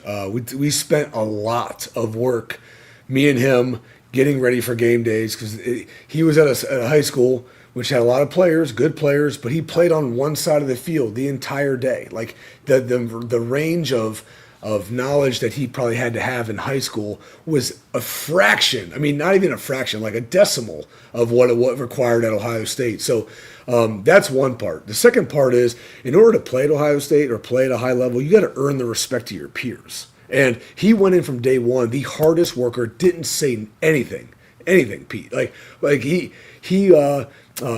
had competition, team competitions. He was on the edge of winning some of them. He won some of them. So the respect factor, how he handled his business, as you know, like that's a big part of earning the respect of your peers. Most guys are too immature to do that, so it puts a coach in a hard spot to pull an older guy off the field to play some immature guy. That's not going to work. That's not the precedent you want to set. He earned the respect of his peers. The rest takes care of itself. So he did all things the right way. It has nothing to do with, his body and what he's capable of. It's all about, doing the daily things every single day to earn the respect of your peers. And then ultimately, when the ball comes your way, make the play, right? And he did those at a very high level, and he continues to do it at a high level. It's amazing, frankly, where he was. And I know you just see the stats, where he was game one, year one, to where he became game one, year two, and now what he even is now. His ability to grow and be ready for that next level. By year three, he will be ready. If not already right now, frankly. So very impressed with how he carries himself. I wanted to let you know I caught that where you said the other guy's going to be first round picks, and you said he's going to be the first overall pick. Yeah. I mean, unless the GMs just don't watch film. I don't know what to tell you. I mean, right. So. Hey, so I got to ask you this one too, because you got a guy up there who's put up some big numbers in Byron Brown, the quarterback. Oh yeah, over 1,000 yards rushing. He can run it. He can throw it. More work to be more consistent throwing the ball. Mm-hmm. You obviously would like to keep him. Have you been able to lock that down, or how do you treat that, knowing the transfer portal, the 1-year free agent thing is out there? Yeah, I mean, I think just being honest with him. I want to make sure he knows that everything I tell him, I promise, because he doesn't know me really until he gets around me. So we've spent some time together, trying to be at practice, getting a vibe for how I operate. I've been very frank with him, and some things he probably doesn't want to hear, but it's honest. And if I want to, help elevate his career and help him develop and do the things, you got to have tough conversations. So I've been transparent as possible. I've given him my viewpoint from a former player standpoint. I've given him my viewpoint from a, being at Ohio State kind of standpoint. I'm giving him all kinds of views, trying to get him linked up with some former players that we potentially I've coached just for perspective. I mean, I'll give them a chance to Good point. give them the phone. I'll walk out of the room. I'll have an honest conversation, man. Like, I'm here to help you. And if I know if I do that, South Florida is going to be good. So I really try to keep the kids, the gentlemen, the young athletes, best situation at heart. And if I do that, it'll take care of itself. But very, very aware. Great young man. I think he communicates at a high level. Very impressed that way. But he's been awesome. I actually recruited his high school for a receiver in the Carolinas back a couple years ago. So he was very aware of me, and I was very aware of him. So Brian, got to ask you, this playoff thing's been a topic, as you know, the Notre Dame Miami thing, and everybody, and people are mad they're not in, and this conference wants another one. What'd you think about the teams that ended up getting in? Did you like the way the system went? I know you guys had a great game and a huge, like 20 million people watched Indiana and Ohio State in that tight ball game. Yeah, I think it was, pretty fair. I think there's always an opportunity to scrutinize and pick through things. It's hard. It's a hard balance because the conference championships are, historically really, really important. You just would hate to have the impact of those extra games impacting the seeding. So then, some teams are like, well, what are we doing here? Like, why am I playing this game? And then if things don't go the way we want, now we're out of it, or now we don't have a bye. I mean, that's the hard part, and that's for someone else to decide. I think it's a great opportunity for, non P4 teams to be in the playoffs. I think that's awesome. I think that's a big part of the setup of college football. It is unfortunate when you have head-to-heads and however that plays out. I'm going to stay away from that conversation, in my opinion based. But if you're playing those games, they have to matter. They have to. If not, then people are going to stop playing them, and that's not good for college football. Good point. You know what I mean? I think it's a tough call, but I'm just glad I'm not the one making the call, to be frank. I got to tell you, it's pretty cool, man. Not 40 years old yet, and you got yourself a head coaching job. I remember like yesterday, you won that first job to be a receiving coach in the National Football League. I remember talking to you about that, about a job even down here, and here you are in such a great situation, coming from a great situation. You got it when you got up in the morning, looking in that mirror. You got to be pretty pumped up about where you are right now at this point. I am excited. I hate when I get congratulated, though. I'm not going to lie, because I feel like, I won't congratulate on a job well done, not a job earned. Like, that's never resonated well with me. But I get it. I appreciate the support, and it's all good. But I'm just focused on not letting anybody down, and not letting my family down, myself down, USF down, and that's really where my priorities are. But very humble and very blessed. I will not take this opportunity for granted, but a lot of work to get done. Hey, so you understand this? You're not recruiting on behalf of Ohio State. You're now recruiting on behalf of South Florida. And have you thought about that? And do you go after the same kind of guys, or are you looking more at the transfer portal? What's your game plan going into this thing? Yeah, I mean, I think I'm not going to limit USF. I mean, the amount of guys that have still hit me up that I was recruiting up there is pretty staggering. And it just shows you the changing landscape of college football. I think relationships still matter. Like, again, you're still every day. I spend more time with athletes than I do my own family. So to minimize relationships is silly. We're going to keep recruiting. We're going to keep trying to find the best guys that want to be Bulls. We're not going to be in a world of talking people into it. They have to want to be here, because it will get hard. And when it gets hard, you chose it for the right reasons. So we're going to keep doing that. And obviously living in the hotbed of recruiting and talent in Florida in general is a huge blessing. And those that have left, feel free to come on home. I got a spot for you. So, we'll have some fun with it. Really excited. I think that the Florida athlete understands what USF is all about, and we want more of those kind of guys.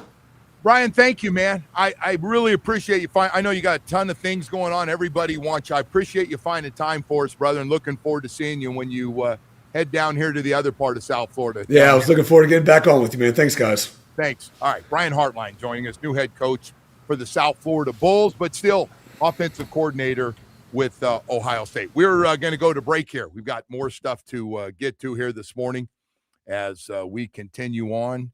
And yeah, man, I can't wait to see what's going to happen in these playoffs next weekend. They all start up.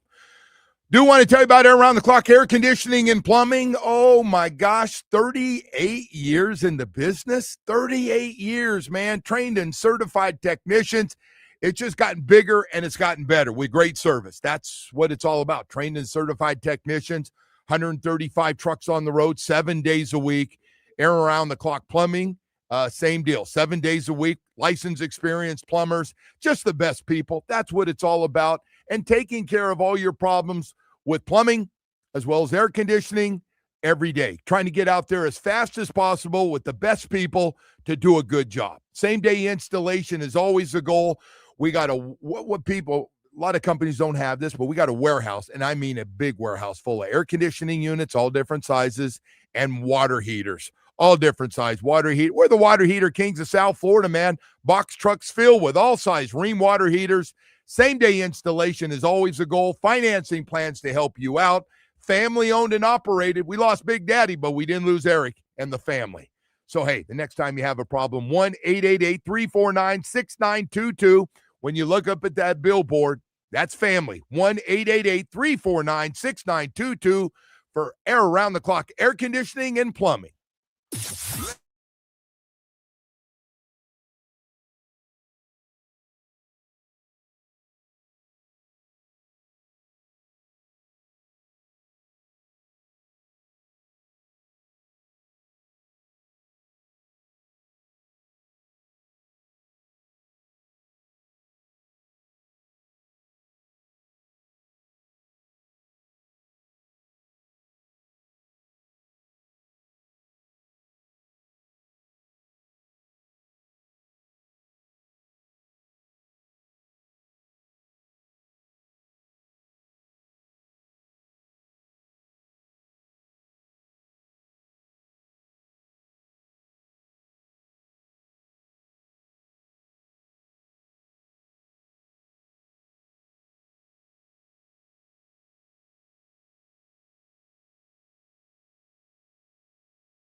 Joe, before we get back to it here, you ready to do a little giveaway? Yeah, I like giveaways, One man. of your favorite I do. sports. Yeah. Pickleball Slam 4 is coming to the Seminole Hard Rock Hotel and Casino in Hollywood next April. We're going to give you a chance to win tickets right now to see Andre Agassi, Anna Lee Waters, Jeannie Bouchard, and James Blake. We will take caller number 5 at 8:28 this morning, Joe. Andre Agassi really likes this. I notice he's been playing in all these tournaments. Yeah, you're the only one that doesn't like pickleball. Anyway, 8:28, because we'll give everyone a fair shot here. 305-567-0560. They get a big crowd for that thing. I saw it on TV because they carry it on TV too. Yeah. All right. So there you go. And you could maybe you'll treat the winners. You take them all to dinner beforehand at the Hard Rock since you're such a regular over there.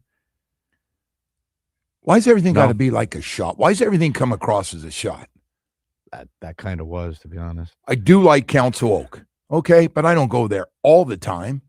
And second of all, you're taking jabs at me, and I don't want to take away from this great promotion and people who like pickleball. You know what's going to happen? You're going to come around one day, and the tennis career is going to come to a close, and you're going to be like... It is going to come to a close. It's getting closer playing singles.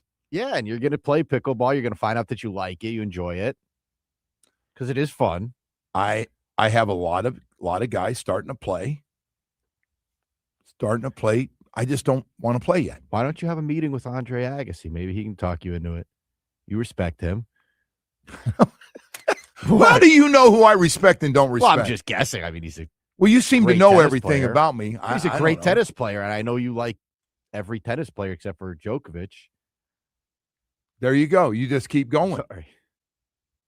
You can't help yourself. Caller number 5 in about a minute from now. All right, 45 good. seconds from now. What are you giving, 2 or? Yeah, two? pair. Okay, good. All right. Nice event. A lot of stuff going on. Got Sportsbook over there. You got great restaurants. You know what I'm thinking about doing is going to that Italian restaurant. I have not been to their Italian restaurant over there. It was right next to Council Oak. Yes. There the other night, yeah. Everybody says it's really good. If it's anything like Council Oak. What's your order at an Italian place? You a pasta guy, or you still stay steak, or what do you do? I have been hitting the steak everywhere I go, no matter what it is. Can't go wrong. All my guys are eating fish now. We go to steak restaurants, they're all eating fish. Really? I'm like, guys, I'm not, well, it's healthy. I go, It is healthier, but who cares? And it looks good. Listen, those really good steak restaurants also have really good fish. But, it's almost disrespectful to the chef. Yeah, though, but right? if you're going to the steak restaurant, you got to have steak. I agree. And for people that said it's, not good to do it, I don't know. I don't know how this thing's going to work going forward. But my dad's 91, almost 92, and he eats a lot of steak. Now, there's a lot of people that eat a lot of bad crap back in the day that are doing fine. Now everyone's on this health food thing.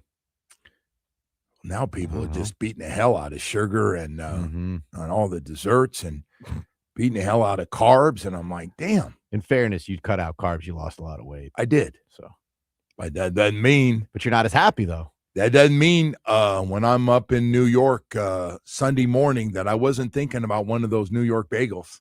And I had one. Did you? And it was good. So you did something touristy. I did. There you go. I did, Woody. Thank you. No pizza, though, right? No pizza. No pizza. I love pizza too, man. And by the way, I'm not one of these guys that lost weight that's going around going, oh, I don't really miss this. I miss them all. Hey, Woody. Yeah. I miss them all. Carbs are good. Mashed potatoes. Pasta. Yeah, pasta, anything. Pasta. Yeah. Or people, I don't miss pizza. Yeah, you do. Pizza's good. It's always good. Always good. Even bad pizzas. Even bad decent, pizza right? when you're hungry is good. Yeah. You're exactly right. There's some horrific pizza down here, too, and it's still okay. If you're hungry, you're still going to throw down a couple slices. You see this on NFL Network? Manti Te'o is holding up a sign that says Sizzler. I don't know what they're talking about, but he's actually holding up a sign that says Sizzler. It can't be the Sizzler that's in Yuba City, California. I don't know. Maybe that's where he takes his. Oh, my God. Maybe it is. Maybe that's where he takes his girlfriend. Did you guys check? You know, we've had certain chains of food that have not made it. Sizzler's one of them, right? Did not do well, but they have one in Yuba City. I was shocked, and boy, I'll tell you what, the older crowd loves that place. And it's a buffet, which buffets have kind of disappeared. Not around as much. Hey, anyway, we got a lot of stuff to get to here. Got a lot of NFL news, and by the way, we have Brian Baldinger going to join us in about 30 minutes from now. We'll talk to Baldy and get in some National Football League, get his stuff on Monday Night Football, get his take on everything. I'm just going to say it. I'm going to say it the rest of the week. I don't know what's going to happen in this game. They are stepping up in competition. Nobody is questioning that. They are all the things that they've heard, that playing a team with a winning record in cold weather, whatever, 40 or below 30 or whatever, they're going to hit them all, including a team that's in first place in their division right now, the Pittsburgh Steelers. And they are as healthy as I've seen them late in the season, and they are playing well in certain areas you need in cold weather.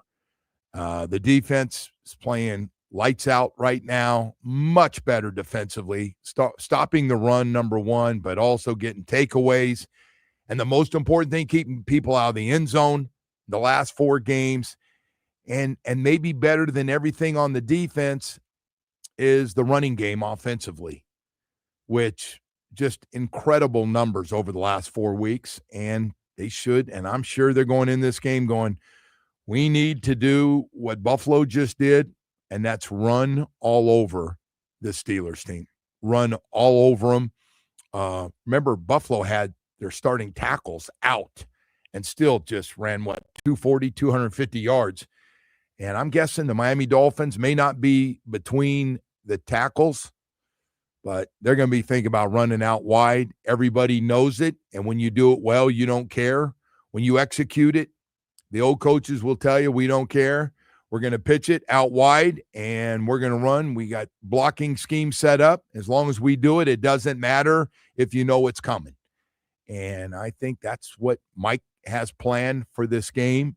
You know, don't lose it on special teams. Don't turn it over trying to throw the ball 2 or 3 times and have a chance to win this game. I think it's going to be a really good game Monday night. But anyway, we'll talk to Brian Baldinger about all of that and all the other news.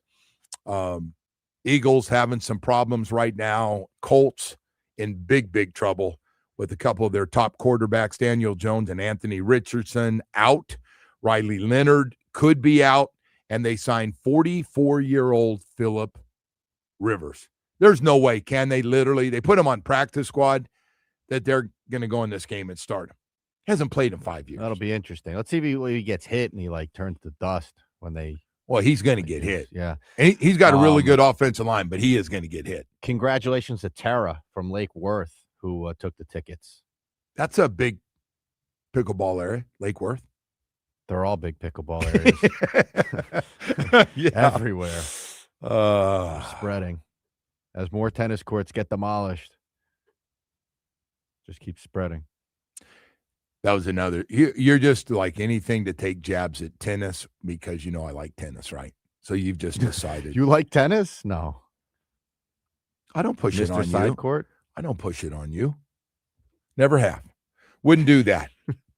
You're such a. It'd be. I'd feel better if you actually played pickleball and I knew you were going out playing it, but you don't. You I'll just sit back. You, if you want. We'll How about that? We will play for whatever you want to play for. Really? For pickleball. Ooh, won't change a bit. Game? Dude, you're still the same no matter what sport we play. It doesn't matter. You act like all of a sudden you're going to show up. All right. You played once for 5 minutes with your son. Hey, we got to get to something more important than that. Jeff and Amanda Beverly's Jewelers. Oh, it's the holiday season. And I want to let you know 'tis the season to sparkle. And if you were thinking about diamond engagement ring, she wants it, you want to give it to her, you want to do it during the holiday season, you're going, oh my God, what about money? And it's tight budget. Well, listen to this one. I got something for you answer all those questions. you can get a stunning 3-carat certified lab-grown diamond, VVS Clarity, E-color, set in a custom-made 14-karat gold engagement ring for just $3,999. That's right. 3-carat diamond ring for only $3,999. I want to let you know, don't look at any websites. Go into Beverly's Jewelers off Commercial Boulevard in Fort Lauderdale and see it for yourself. And you're in business. They can't keep them in. They can't keep all these certified lab-grown diamonds in right now. They can't. They are fantastic. Choose your favorite shape, and larger sizes are available at similar savings, but hurry. It's a limited time offer. And by the way, while you're there, you want to shop Beverly's huge selection of diamond studs, tennis bracelets, fine jewelry, really something for everybody. I'm going back in there and get my wife something for Christmas, and they have 70% off select pieces during their holiday sale. So if you need extra holiday cash, I got another one for you. Beverly's pays top dollar for your old gold, silver, and jewelry with immediate payment. Plus, enjoy interest-free financing, free gift wrapping, and a great staff to make sure you get exactly what you want, so you know she'll like it during the holiday season. Visit Beverly's Jewelers in Fort Lauderdale off Commercial Boulevard or online at bevjewelers.com. Beverly's Jewelers, where South Florida gets engaged.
Yeah, welcome back.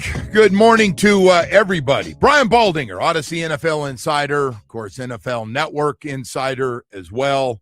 Going to join us, hopefully, coming up at 9 o'clock. We'll have him. I know he's been really busy and a lot of craziness going on down the stretch with we get to this time, man, after Thanksgiving, and now it's how healthy are you? How well? You hope you're playing your best football.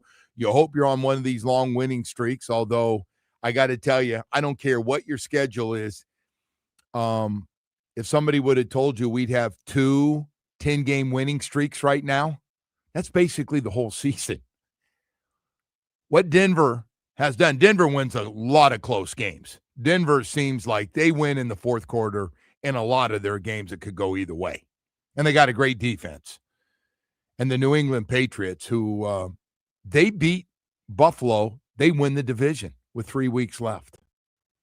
They win the division, knocking out the Buffalo Bills, who have won the last 5 AFC East championships, whatever that's worth.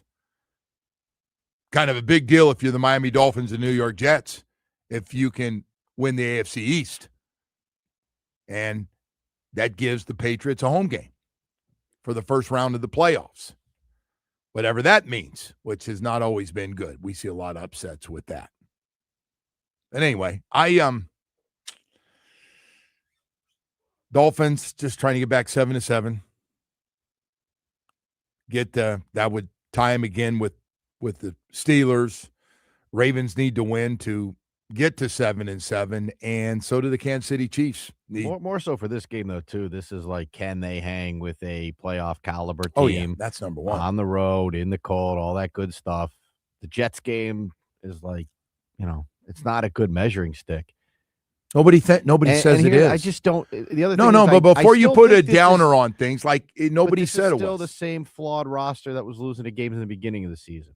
And I know that they have now beaten up on some bad teams. So let's see how they fare when they go and play these guys on the road. I agree. They go in there and hold their own, or they win the game.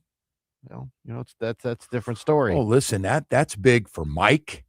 That's big for a lot of people in that organization to win this game and have success the last month of this season. The question becomes, how many more games can you win? Especially, like, you're leaning so heavily on the run game right now. Woody, right? Woody, you know how long we haven't had a running game? I know, but if I were we don't have very often a running game. If I was a competent team, wouldn't you just sell out to stop the run? Just say, all right, Tua, you beat us if you want, but you probably, if you're having trouble stopping people, you realize you're gonna have to make some changes. And the Steelers have struggled to stop the run. The Bills just pounded them, right? Mm-hmm. Didn't they? I don't know what the final number. I didn't even look, but they got after him pretty good. I think the Ravens ran the ball pretty well last week against them too.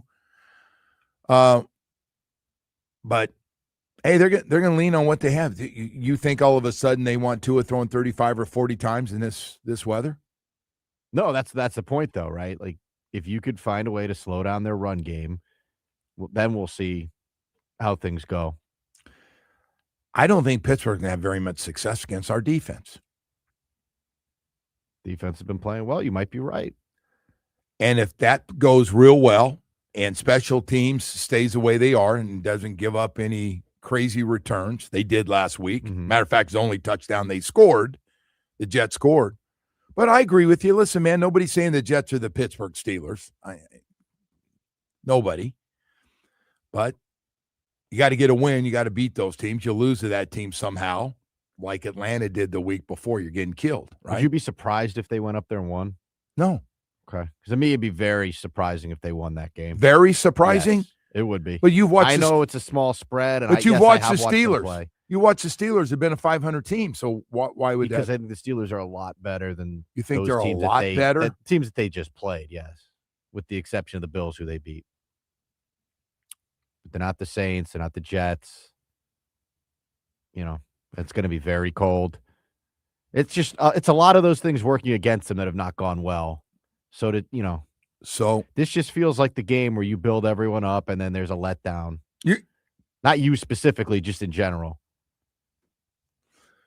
if it happens again, then there's going to be a lot of criticism after this game, and there should be. I agree. Because the cold weather late in the year is not going away. You are going to play games in the Northeast every football season against good teams. Somebody's going to be good, or two teams are going to be really good. It happens to be two teams that are leading their division that you have to play on the road in cold weather. The Patriots game is coming up, although I don't know what it's going to mean to them at that point. And I don't know, we'll find out if they think taking 2 weeks off is, for a young team, is smart or not, or if they're still in a dogfight for that number 1 seed to get that bye week and have to play because the Denver Broncos are within a game of them.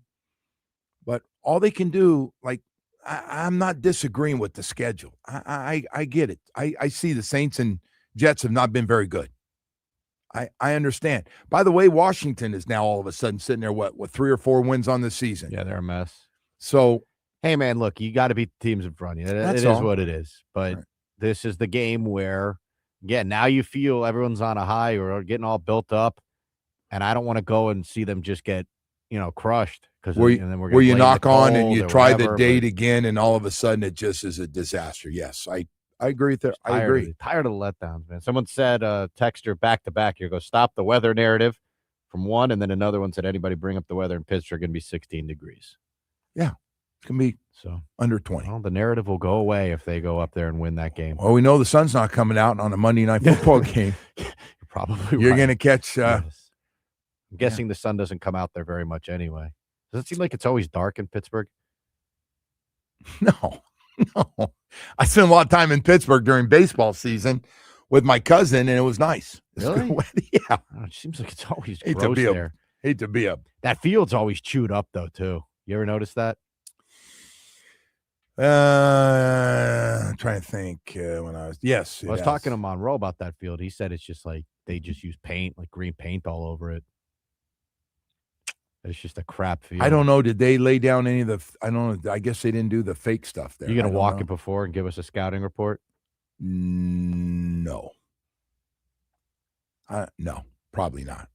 I'm not worried about any of that. So whatever it is, man, both teams – it doesn't matter. Both teams got to play on it.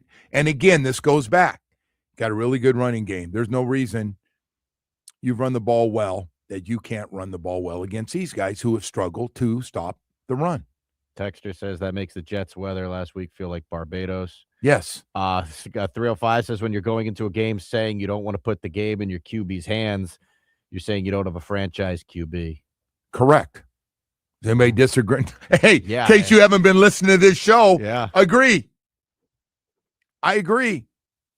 It's a scary thought to have the ball in his hands. Hey, was the same thing was said about the Jets game. You were at the Jets game, was it?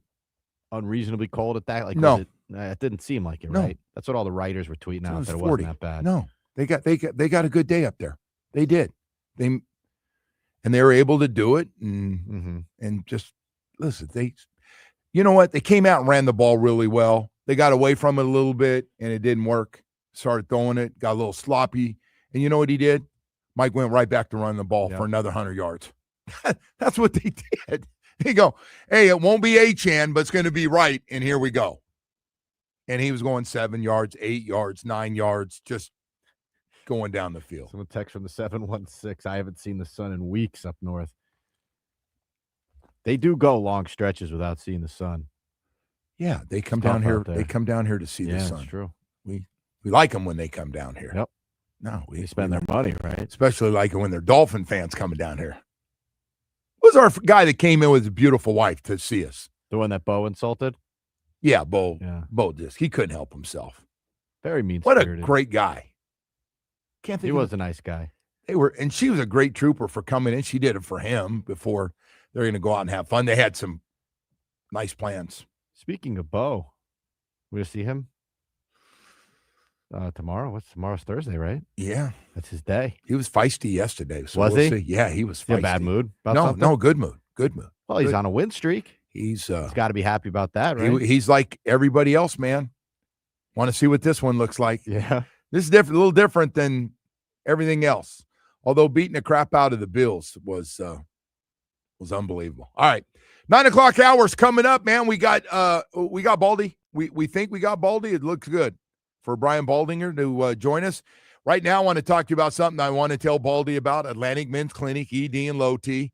I don't think Baldy seems like he's got any problems, but if you do, Baldy, don't worry about it, brother.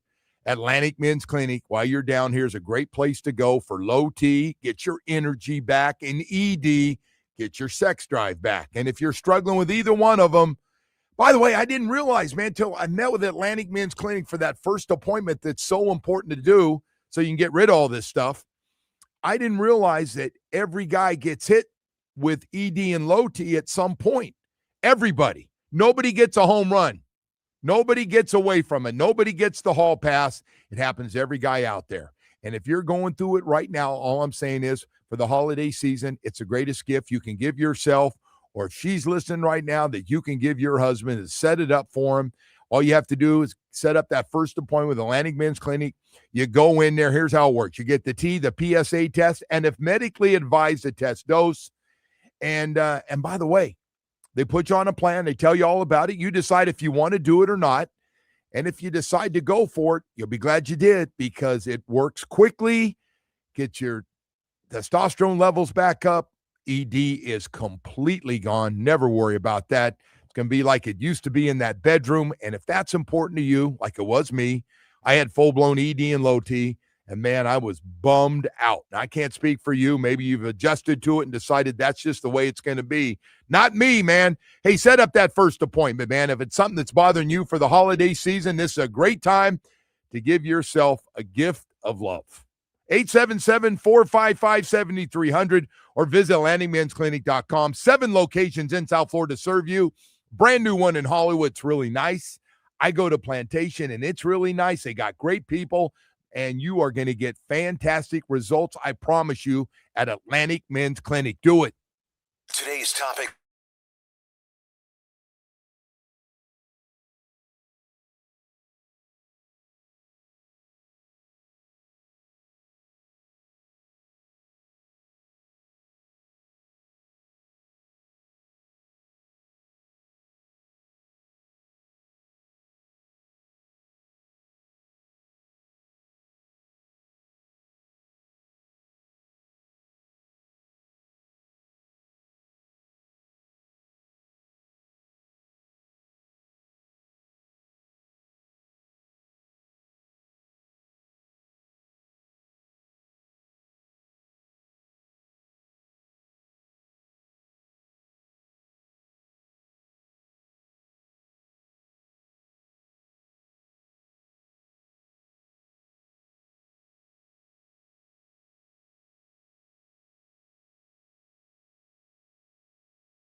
This update is brought to you by Doral Hyundai, home of the price seats, our lowest price. Visit us at Doral Hyundai or DoralHyundai.com. Starting with the Heat, who fell to the Magic in the quarterfinals of the NBA Cup by a final of 117-108. Miami will be off until Monday when they will host the Raptors.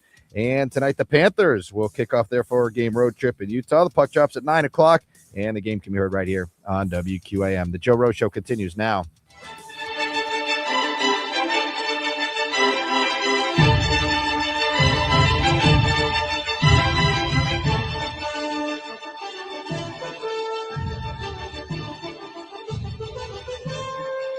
It is time to head out to the Toyota of Hollywood hotline. Shop over 2,000 Toyotas on sale at one location. Toyota of Hollywood on 440 Wilmington, Hollywood, and Sheridan. ToyotaofHollywood.com, where we are joined by Odyssey NFL insider Brian Baldinger, host of the Best Football Show podcast. Insider calls are brought to you by Nationwide for your insurance and financial needs. Nationwide is on your side. All right, Woody, and we bring back Brian Baldinger, Odyssey NFL insider. Baldy, good morning, brother. How you doing? Good morning, Joe. It's good to be with you. I'm doing well, buddy. Good, man. I know you've been busy traveling around, but let's start with Duke, ACC champs. How you feeling, man? It's a good feeling. I mean, it doesn't happen very often, Joe. Like once every 20 years or so, they take the division, knocked off the Cavaliers, knocked them out of the playoffs. So that was a pretty good feeling. Had to play spoiler. We're going to get in the playoffs with as many losses they had, but yeah, at the end of the day, that's a little trophy to hoist and feel pretty good about. That's right. Hey, let's get into Monday Night Football before we get into all the other craziness going on around the National Football League. So the Dolphins now get the big test. 4 straight wins, running the ball well, keeping people out of the end zone, getting a lot of takeaways. They go up to that super cold weather, which is, we've talked about, it's been the big narrative down here. Can they win late in the year against good teams on the road? And they get all that against the Steelers. What are your thoughts on this game? Well, I just saw the Steelers against Baltimore on Sunday, and it was the best game I've seen Aaron Rodgers play in 3 or 4 years, starting with the first play. He connected on some deep passes, Joe, that really helped him. He was pretty elusive. He actually moved pretty good throughout the game, and so it gave them, a real lift. They got a couple calls that went their way. But, I thought they played one of their better games in Baltimore to win that. So they're feeling pretty good. They get the extra day of rest, which some of the older guys need on that team. But, it's about getting to Aaron Rodgers. They haven't run the ball real well. They lost their tight end, their big tight end, Joe Darnell Washington. I don't know if he's going to be good enough to go or not. I think he had a concussion early in that game. He's kind of a force, and they use him in a lot of different ways. But this should be good. Defensively, they played great football. I don't think anybody thought that, Terrell Dodson and, Jordan, some of these guys were going to be really good players, but they played very well up front. Rasul Douglas has been a big addition to the team. He's a good zone corner. He'll probably see a lot of DK Metcalf in the game. And so I think it's a good test. Are they for real? Can they make a playoff push? Or is this just beating up on a lot of bad teams over the last month? Yeah, that's by the way, you just hit the show right there, brother. You just hit what the topic's been. All right, let's get into some of the other stories. I'm looking at this Colts team that's now lost their top 2 quarterbacks, maybe all 3 with the rookie if he can't play. They did something that I did not see coming, and I know there's a relationship there. Phillip Rivers out of the game for 5 years, 44 years old, coming back to try to figure a way to get at least 2 wins out of these last 4 games. I don't think it happens. What do you think? I don't think it does either, Joe. I think it's a mistake. I mean, I'm not sure why Phillip would sign up for it. I mean, I think we all, in our back of our minds, Joe, late at night, we fantasize about going out there. I know me and you don't, but, if you're 44 and, the last time you played was a playoff game 5 years ago, you might fantasize like I still have it. He's been coaching his kids' teams and, throwing the ball around. But it's the game is not made for 44-year-old men, especially at that position. And they're going up, they're going to go to Seattle this week, Joe. Oh. Like I'm watching Seattle's defense right now. They will tattoo you. Like they are really good. And so I'm sure Mike McDonald, the head coach, I'm sure he's got some blitzes drawn up just to see if, Phillip can still take a hit and if he can get up from a hit. Like I don't know. I mean, I guess it's just a state of where we are with quarterbacks in this league, and it's been like that forever. Like we don't have enough good quarterbacks. We don't have enough good backup quarterbacks.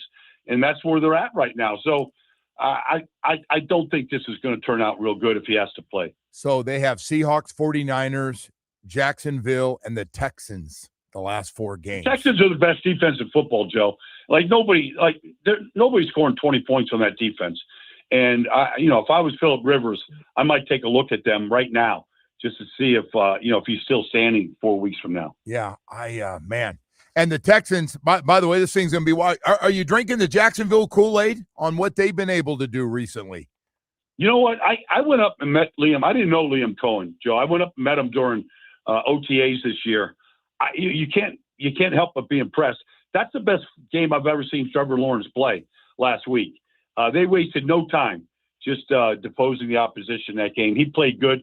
They picked up a couple kids and Jacoby Myers, getting Brent Strange back to tight end. They look a whole lot better right now. But defensively, they should just turn people loose all the time last year. They don't do that anymore. I feel like this team is definitely in contention for a playoff spot and in contention to maybe win that division. You know what's amazing is, I was thinking back when we had some really good teams, and I think we won 10 straight games once, and we did go to the Super Bowl. We got 2 teams right now with 10-game winning streaks, the Patriots and the Broncos, both 11-2. Hell, the Patriots beat the Bills this week. They win the AFC East with 3 games left, which is incredible. Which one of those 2 teams do you like better overall? I like both, Joe, a lot. I've seen both of them, but I like Denver a little bit more just because I feel like I could trust their defense more. They've got not that New England's is bad. They're very well built and they're playing really well, but I feel like Denver, with their ability to get to the quarterback, can affect you a little bit more. But both young quarterbacks are really good, Joe. We need good young quarterbacks in this league. Bo Nix is impressive to me.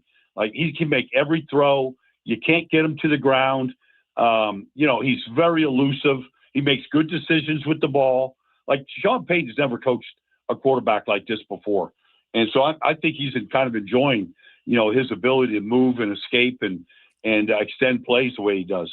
I thought Justin Herbert and the Chargers would be what the Colts are going to be, and that's coming back to the pack. I got to tell you, Justin Herbert playing in that game after getting that little surgery and some of the hits he took, because that offensive line still got problems protecting. I was really impressed with them getting that win against the Eagles. What'd you think? That was a tough, gritty, day by Justin Herbert, and I don't blame him at the end of the game not wanting to answer questions or anything. I think the guy just wanted to go get some ice bags on his body, to be honest with you. But no, it was. I tell you, this kid Kamani Vidal has been a real that guy is an unbelievable player. He gives them a lot of pop to keep the Eagles out of the end zone at the end of the game. Made some great plays to the young corners. Cam Hart played really, really well in that game. Got a couple interceptions. That was a good performance because I thought Philadelphia played pretty well. Honestly, Saquon had a good game and they tricked the quarterback quite a bit in that game. And so that was a good overall team effort to stay in the race in that competitive AFC West. I'm gonna see them this week against Kansas City, see if they can keep that streak going right now and beat another good team. Brian Baldinger here with us on QAM. Insider calls are brought to you by Nationwide. For your insurance and financial needs, Nationwide is on your side. The beauty of this sport, Kansas City, the Ravens, and the Dolphins are 6-7. How about that? Crazy. Yeah, and is anybody going to win out? And maybe make a run here to get to 10 wins. It's possible, but that's where they're at right now with quarterbacks and pedigree and all the things that Baltimore, Kansas City has. Miami's trying to get there. See if somebody can bring up the bottom of the pack right here. One of these teams might end up winning a division with the losing record before it's all over. Jalen Hurts. I know it wasn't a great game. Matter of fact, we may never see a guy turn the ball over twice on one play. That's hard to do. That's a new one for all of us. And A.J. Brown did not play very well on the outside. Too many drops. I know some of them were tough catches, but I don't know what you were thinking. I saw 3 drops in that game from him, and for a lot of yards. But I know Hurts is taking a lot of heat up there. And that Eagles crowd, they don't care what they did last year. They want more. That's got to be a tough place to play. That's a tough group. Joe, I live here. It never stops. You know, I don't care. When they win a Super Bowl, they weren't happy. You know, it never stops. Jalen threw a couple passes. I mean, look, AJ drops a touchdown pass. Kid Cam Hart gets it out of his hands. One goes through his hands in the middle of the field, gets intercepted to AJ Brown. You know, they're paying these star players a lot of money, Joe, to be stars, and you know that means you got to like raise your level of play.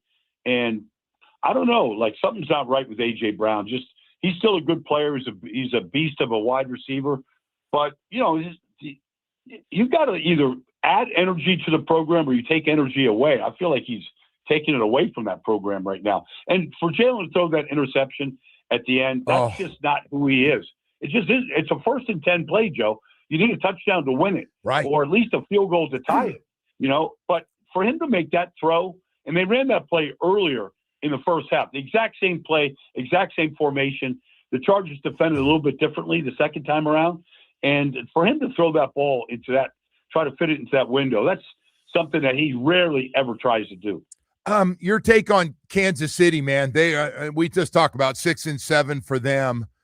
I just don't see it. I don't see his receivers had huge drops. His two best receivers had huge drops. His tight end, his wide receiver, then he get no help, and he's running for his life, man. That pass protection, like a lot of places right now, is not great.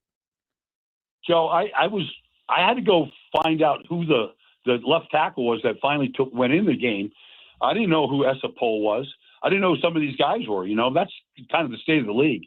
And so Mahomes has given it everything he's got, but the drops have really hurt them. It's hurt them throughout the year. Travis is having a hard time hanging on to the ball.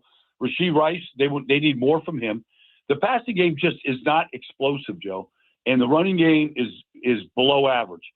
So they're just not a great offense right now, regardless of what Mahomes tries to do. Yeah, it's a really interesting game because all those things that you're talking about. Mahomes is just doing everything he possibly can, and you know he had some bad throws in there as well.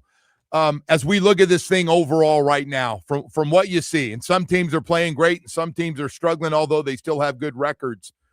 What two teams you like the best in the AFC and NFC right now? That first of all, that NFC West is ridiculous how good the teams are. Yeah.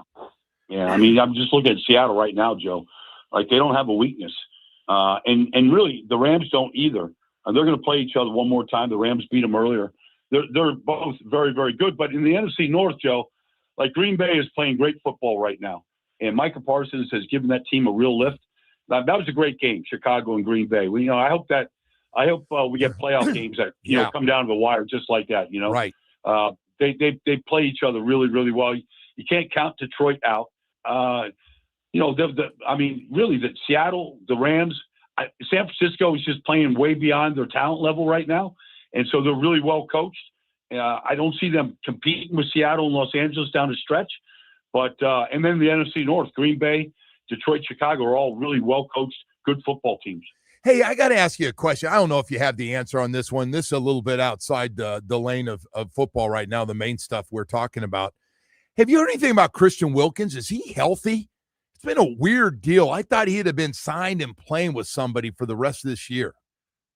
I don't know, Joe. That's the way he went out after he signed a $100 million deal. The way that he went out just is bizarre. Yeah. And to see him not back in, I don't know if he's got personal issues. I don't know the guy personally. I just know that he was a top flight draft pick. He played well enough to get a $100 million contract. And then to see him, with the Raiders just disappear like that and really nobody has heard from him. And, the situation and what was the allegations at him were a little bizarre. I don't know if any of them are true or not, but to see him just disappear like that, a $100 million player without, a serious injury, it just seems really weird. No, I don't know what happened. And teams are could use obviously absolutely a guy if he's close to what he used to be. You want that guy. No question. I mean, everybody's looking for defensive line depth. You saw what Jalen Phillips just did in Philadelphia. He's made an impact. Everybody needs some depth at that position right now. Hey, but you hit one thing, and we're never going to. I just realized after doing radio, and you've been doing this a long, long time, we're never going to get caught up where everybody says we've got our quarterback situation taken care of. And the second one is we're never going to have enough depth for everybody to look good on that offensive line and say we are 7, 8, or 9 deep, right? Joe, look, I'm at NFL Films here. We kind of have a pretty good feel for the history of this league over the last 105 years. When this was a 12-team league, we didn't have enough good quarterbacks. Sonny Jurgensen was getting traded for, it's just like we've never had enough good ones. The league was less than half the size of it was right now. Hey, before I let you go, I just want to know about one game that I'm really interested in because I get to watch them all on Sunday because it's a Monday night football game with the Dolphins. Buffalo going to New England. I think it's going to be a friggin' great game. What do you think happens in that game? Because it's been Josh Allen just like, I know I'm going to put this thing on my back and do what I can. That's what he's been doing, Joe. That's what he did last week. He ran 40 yards up the middle for a touchdown. He threw a ball that would have gone right through a car wash and wouldn't have gotten wet the other day, Joe. You play with a guy that had, could sling it with the best. But he threw one. It went through 4 defensive players' hands right into his, wide receiver in the end zone. He's going to do everything he can. He'll put the whole team on his back. That's what kind of guy he is. Sit down, enjoy that one, Joe. That should be a lot of fun. Yeah, I agree, man. I totally agree. And by the way, if the Bills win it, they're one game, man. Like, hey, it ain't over yet, Patriots. Don't trip down the finish line. Hey, Baldy, always great having you, brother. Really appreciate you coming on this morning. Thank you.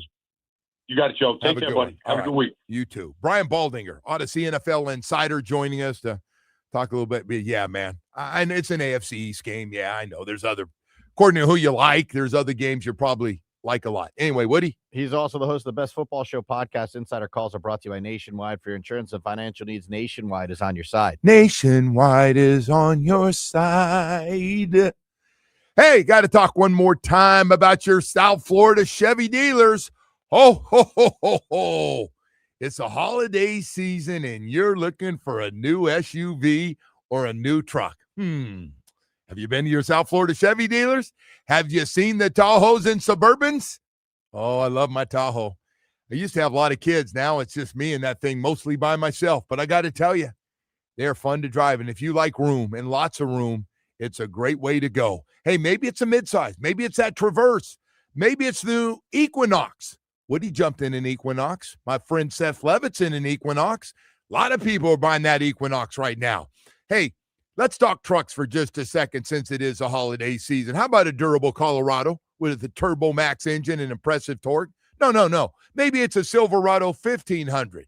Maybe it's about that advanced technology and for the workday workhorse and the weekend warrior. No. Wait a second. Maybe it's a Silverado HD. Legendary horsepower and one of the hardest working beds in the business. Hey, whether it's a midsize, full-size, or heavy-duty truck or SUV, Chevy pickups and those SUVs will never let you down. See your South Florida Chevy dealers today for outstanding offers going on right now. The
Or currently it is 73 degrees. The chance of rain, Joe, is 6%. Back to you. I like that. That sounds better than that 99% it rained all friggin' day yesterday. I was slightly off yesterday. What did I say, 5% yesterday? Oh, it rained all day. I know. I mean, it even when it looked like it let up, it still was coming down, man. It was just trust the app fails sometimes. No. That's like everybody giving us a heads up about Pittsburgh, that it's going to be cold. I get it. 16, 20, 12, wind chill, 8. I don't know. It's going to be cold. I mean, Yes. it's going to be exactly what you're saying. All the above. And yes. So, hey, I want to get something else here because it's important. And listen, man, we're being accused of this Tua stuff for people that think we've been too tough on Tua and that we have some kind of agenda, which I don't have time for agendas. If a guy's not playing well, I say he's not playing well. If he's playing great, I stroke him. And that's what I do. And if you think he's playing great right now, since he said he's not playing great, but if you think he's playing great, I think they got a new game plan that's heavily with the run. It's about running the football, and they're really good at it with the best player on the team and Devon Achane. And Tua does make some good throws. He does. But if you think Tua's having a good year overall, and I don't want to take away, I don't want to poop on the 4-game winning streak right now. I really don't. But the stuff's coming in. And so I wanted to discuss it. Again, I think Tua stands for a lot of good things. I do. I think he's a good family guy. You don't have to do it. It's not personal. No, it's not personal. You don't have to do that. Look, I showed you this back and forth I have it on Twitter, and I think that there are still people out there that believe that Tua is the franchise quarterback and believe that he will lead this team to a Super Bowl. Yes. So I just think there are those people that are still out there despite watching. I assume they watch the games. Yes, they do. I just disagree that at the end of the day, he's a franchise quarterback going forward. I just disagree with you. But it's okay. And I don't think you have an agenda because you like him and you're being stupid. I mean, it's fine. If you like him and you think he's going to be the guy and you like what he can and can't do, that's fine. That's fine. But it has not been a very good year for Tua. And he has said it, not me. He has said it more than once. Well, he seems to be regressing, right? He seems to be getting worse week by week. That's the scary part. Now, this game on Monday is a great test, right? Because we'll see, Joe. Like, this isn't the Jets. You're not going to be able to run for 200 yards on these guys probably. He's going to have to make some plays, I would think, to beat that team. Well, I think you're going to be able to run the football. I do, but I don't think you and I disagree you on had that. A week ago. No. I don't disagree with that. Look, the bottom line is he ran for 240 yards. Yeah, he's going to have to make some plays, right? I just and again, if you're a Tua fan, and they come up to me. There are people that still believe in Tua, and when I said that he's one part of the team that's not playing well right now, he is the one part that has not played well, and they've won 4 straight. I get it. And so some of you are having trouble with the fact that I have said the kicking game, the punter and field goal kicker are having A seasons, really kicking the ball well. And I've said every part of the defense has been great. The takeaways, the most important is getting extra takeaways. They've got 10 in 4 games and keeping people out of the end zone where they gave up 3 points last week. And if you do that, you look across the board, they're giving up, 11, 12, 13 a game over the last 4. Unbelievable numbers. And the best number of all is they're running the football at almost 190, 200 yards a game over the last 4 games. I haven't done the math to divide it by 4, but it's been really good. But the one thing, we go to throw it, we go back and run it because it gets a little shaky there from time to time. But he's made some throws. He's made enough throws. I'm not disagreeing that he's killing the team.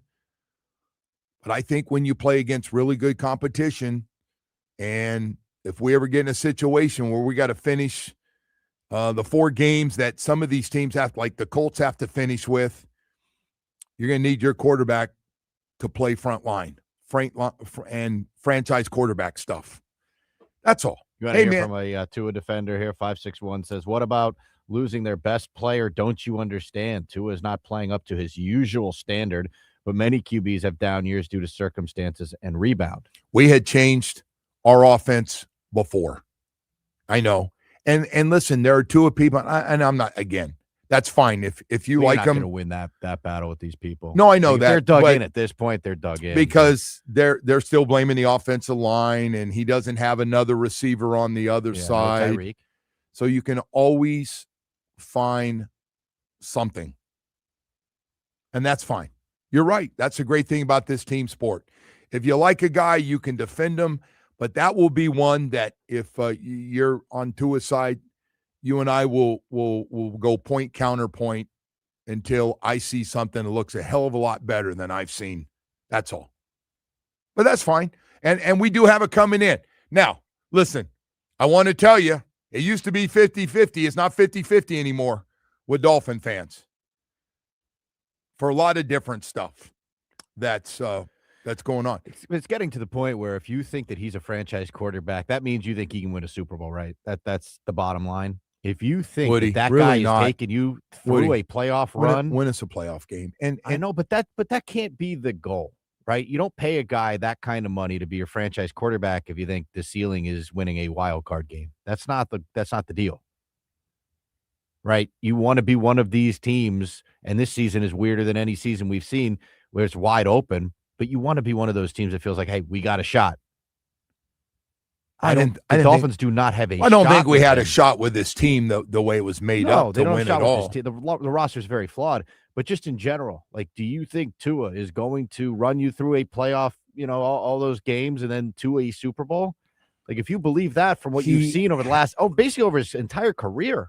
I just want to say this one, too. He has to play a certain way to protect himself that also limits what you do. You mean sliding short of the sticks every single time? Well, that and even in the pocket and like he's been told and coached up that we need you healthy, and he is clearly better than the other 2 quarterbacks, and I've said that with you over and over. Anyway, we got to go to break. It's okay, man. We're glad to have you. We're glad to have you, and if you want to make up my agenda for me and you can find one, please, that's fine. Hey, we've got to go to break here. We've got a lot more stuff to get to here. Stay with us. We'll be back in just a moment.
Well, we're having a good laugh back here about all this Tua stuff.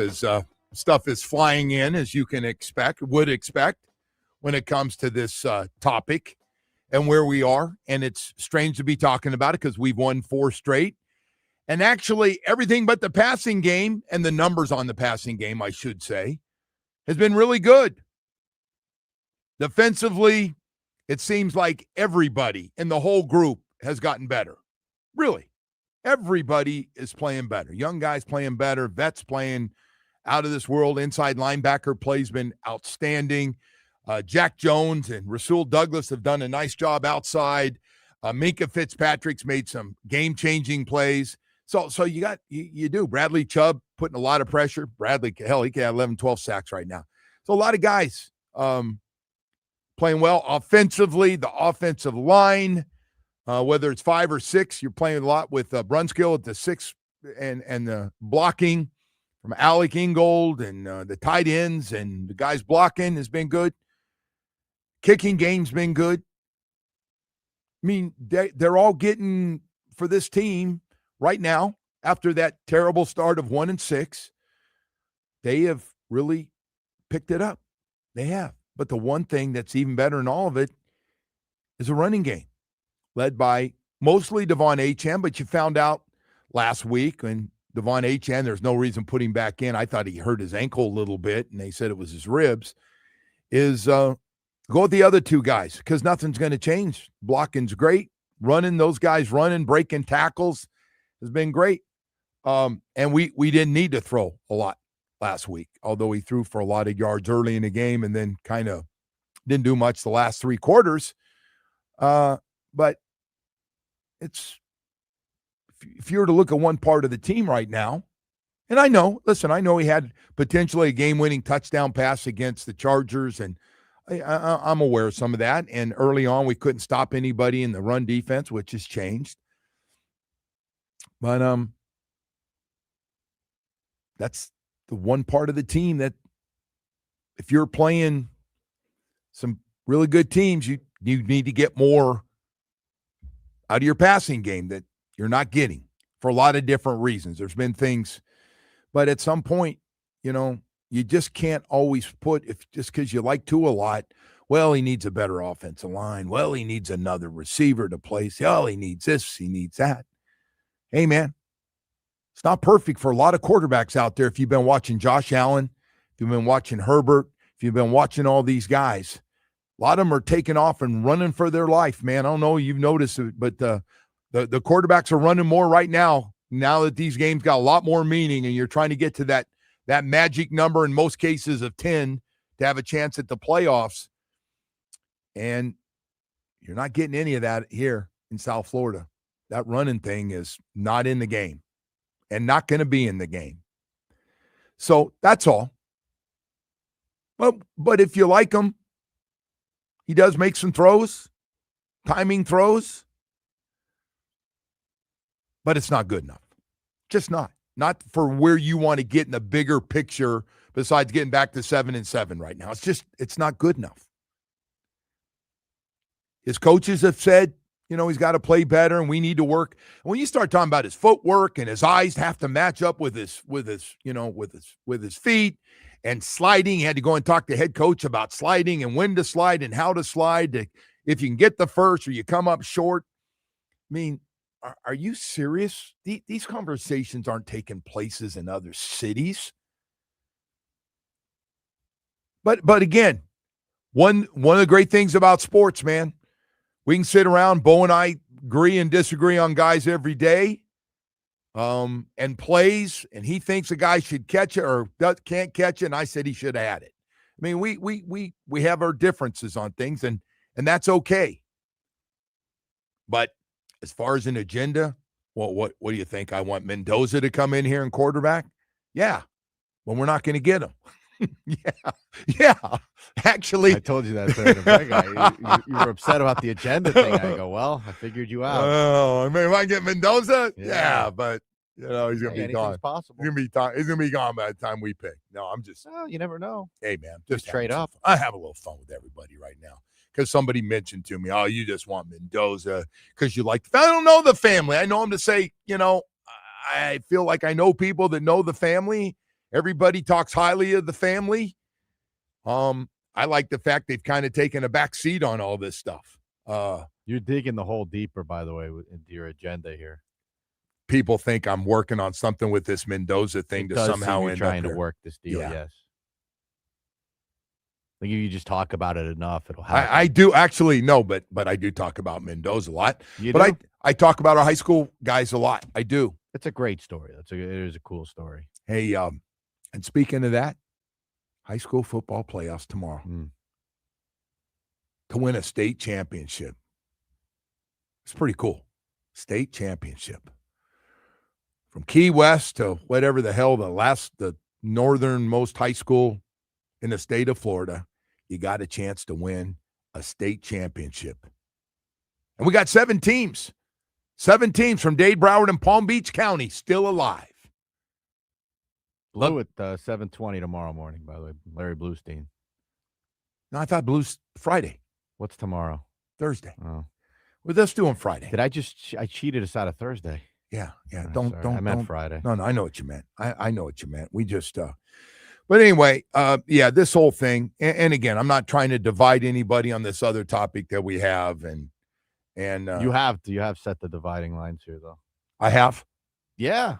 There's again, there's people that I don't ask everybody to agree with every stupid thing I say. There's people that are like waiting for the Dolphins to win, and they jump all over, Twitter, and they take their victory lap. Tua threw for 127 yards. It was terrible. I don't even know what his numbers were. I didn't even write them down. 13 of 21, I think it was. He got off to a great start. I mean, freaking guys were wide open. Great play calling and great. You want to talk about something he does really well? His play action fakes and stuff that he does. No, I'm being dead serious. His stuff, man, he sells them. He sells the hell out of his stuff to set up for guys to selling the runs and stuff and bootlegs. He's really good at selling it and getting outside the pocket and those type of things. That was a compliment. That wasn't no sarcasm. Now? No, I'm not trying to cover up anything because there's things that he can't do physically that hurt him to get to where we want to get. And I'm not talking about not having the big arm. I'm not talking about Josh Allen's rocket, 105 mile an hour fastball. When Omar turned on Tua, that's when I knew things were bad. That's a good point. He was heading up the fan club for a long time. He was. Hey, he's gonna at some point the next few weeks, he's gonna put a game together where we have to throw it. And I hope you're like the first one in the morning going, you know what? I want to let you know, Tua was 25 of 31, 320 yards, and you're a dumbass and kiss my good. I want this team to be good. You know what? I don't want to be talking about scrambling to get to the playoff for a wild card position. I do. You want to know that's my agenda. You want to know what my agenda is? Where we're getting in a situation where we're talking about winning the AFC East, which right now seems 100 miles away. At least you admit you do have an agenda. Well, that's my agenda. I want to win. I want everybody to have a real good feel like, hey, man, we are going to the playoffs. And now it's, hey, this will be a hell of a story if you can keep it going. Well, question is it a hidden agenda like Riley was talking about? Oh, I don't know. I don't know with you sometimes, man. I know. I got a lot of agendas. The Mendoza one, though, that conspiracy theory is a good one. I came up with that all by myself. Very good. Very good. Way to run them. Agenda. Way to run them against me, Woody. You're beautiful. Hey, that's going to do it for our show. Have a great day, everybody. Today's topics are sponsored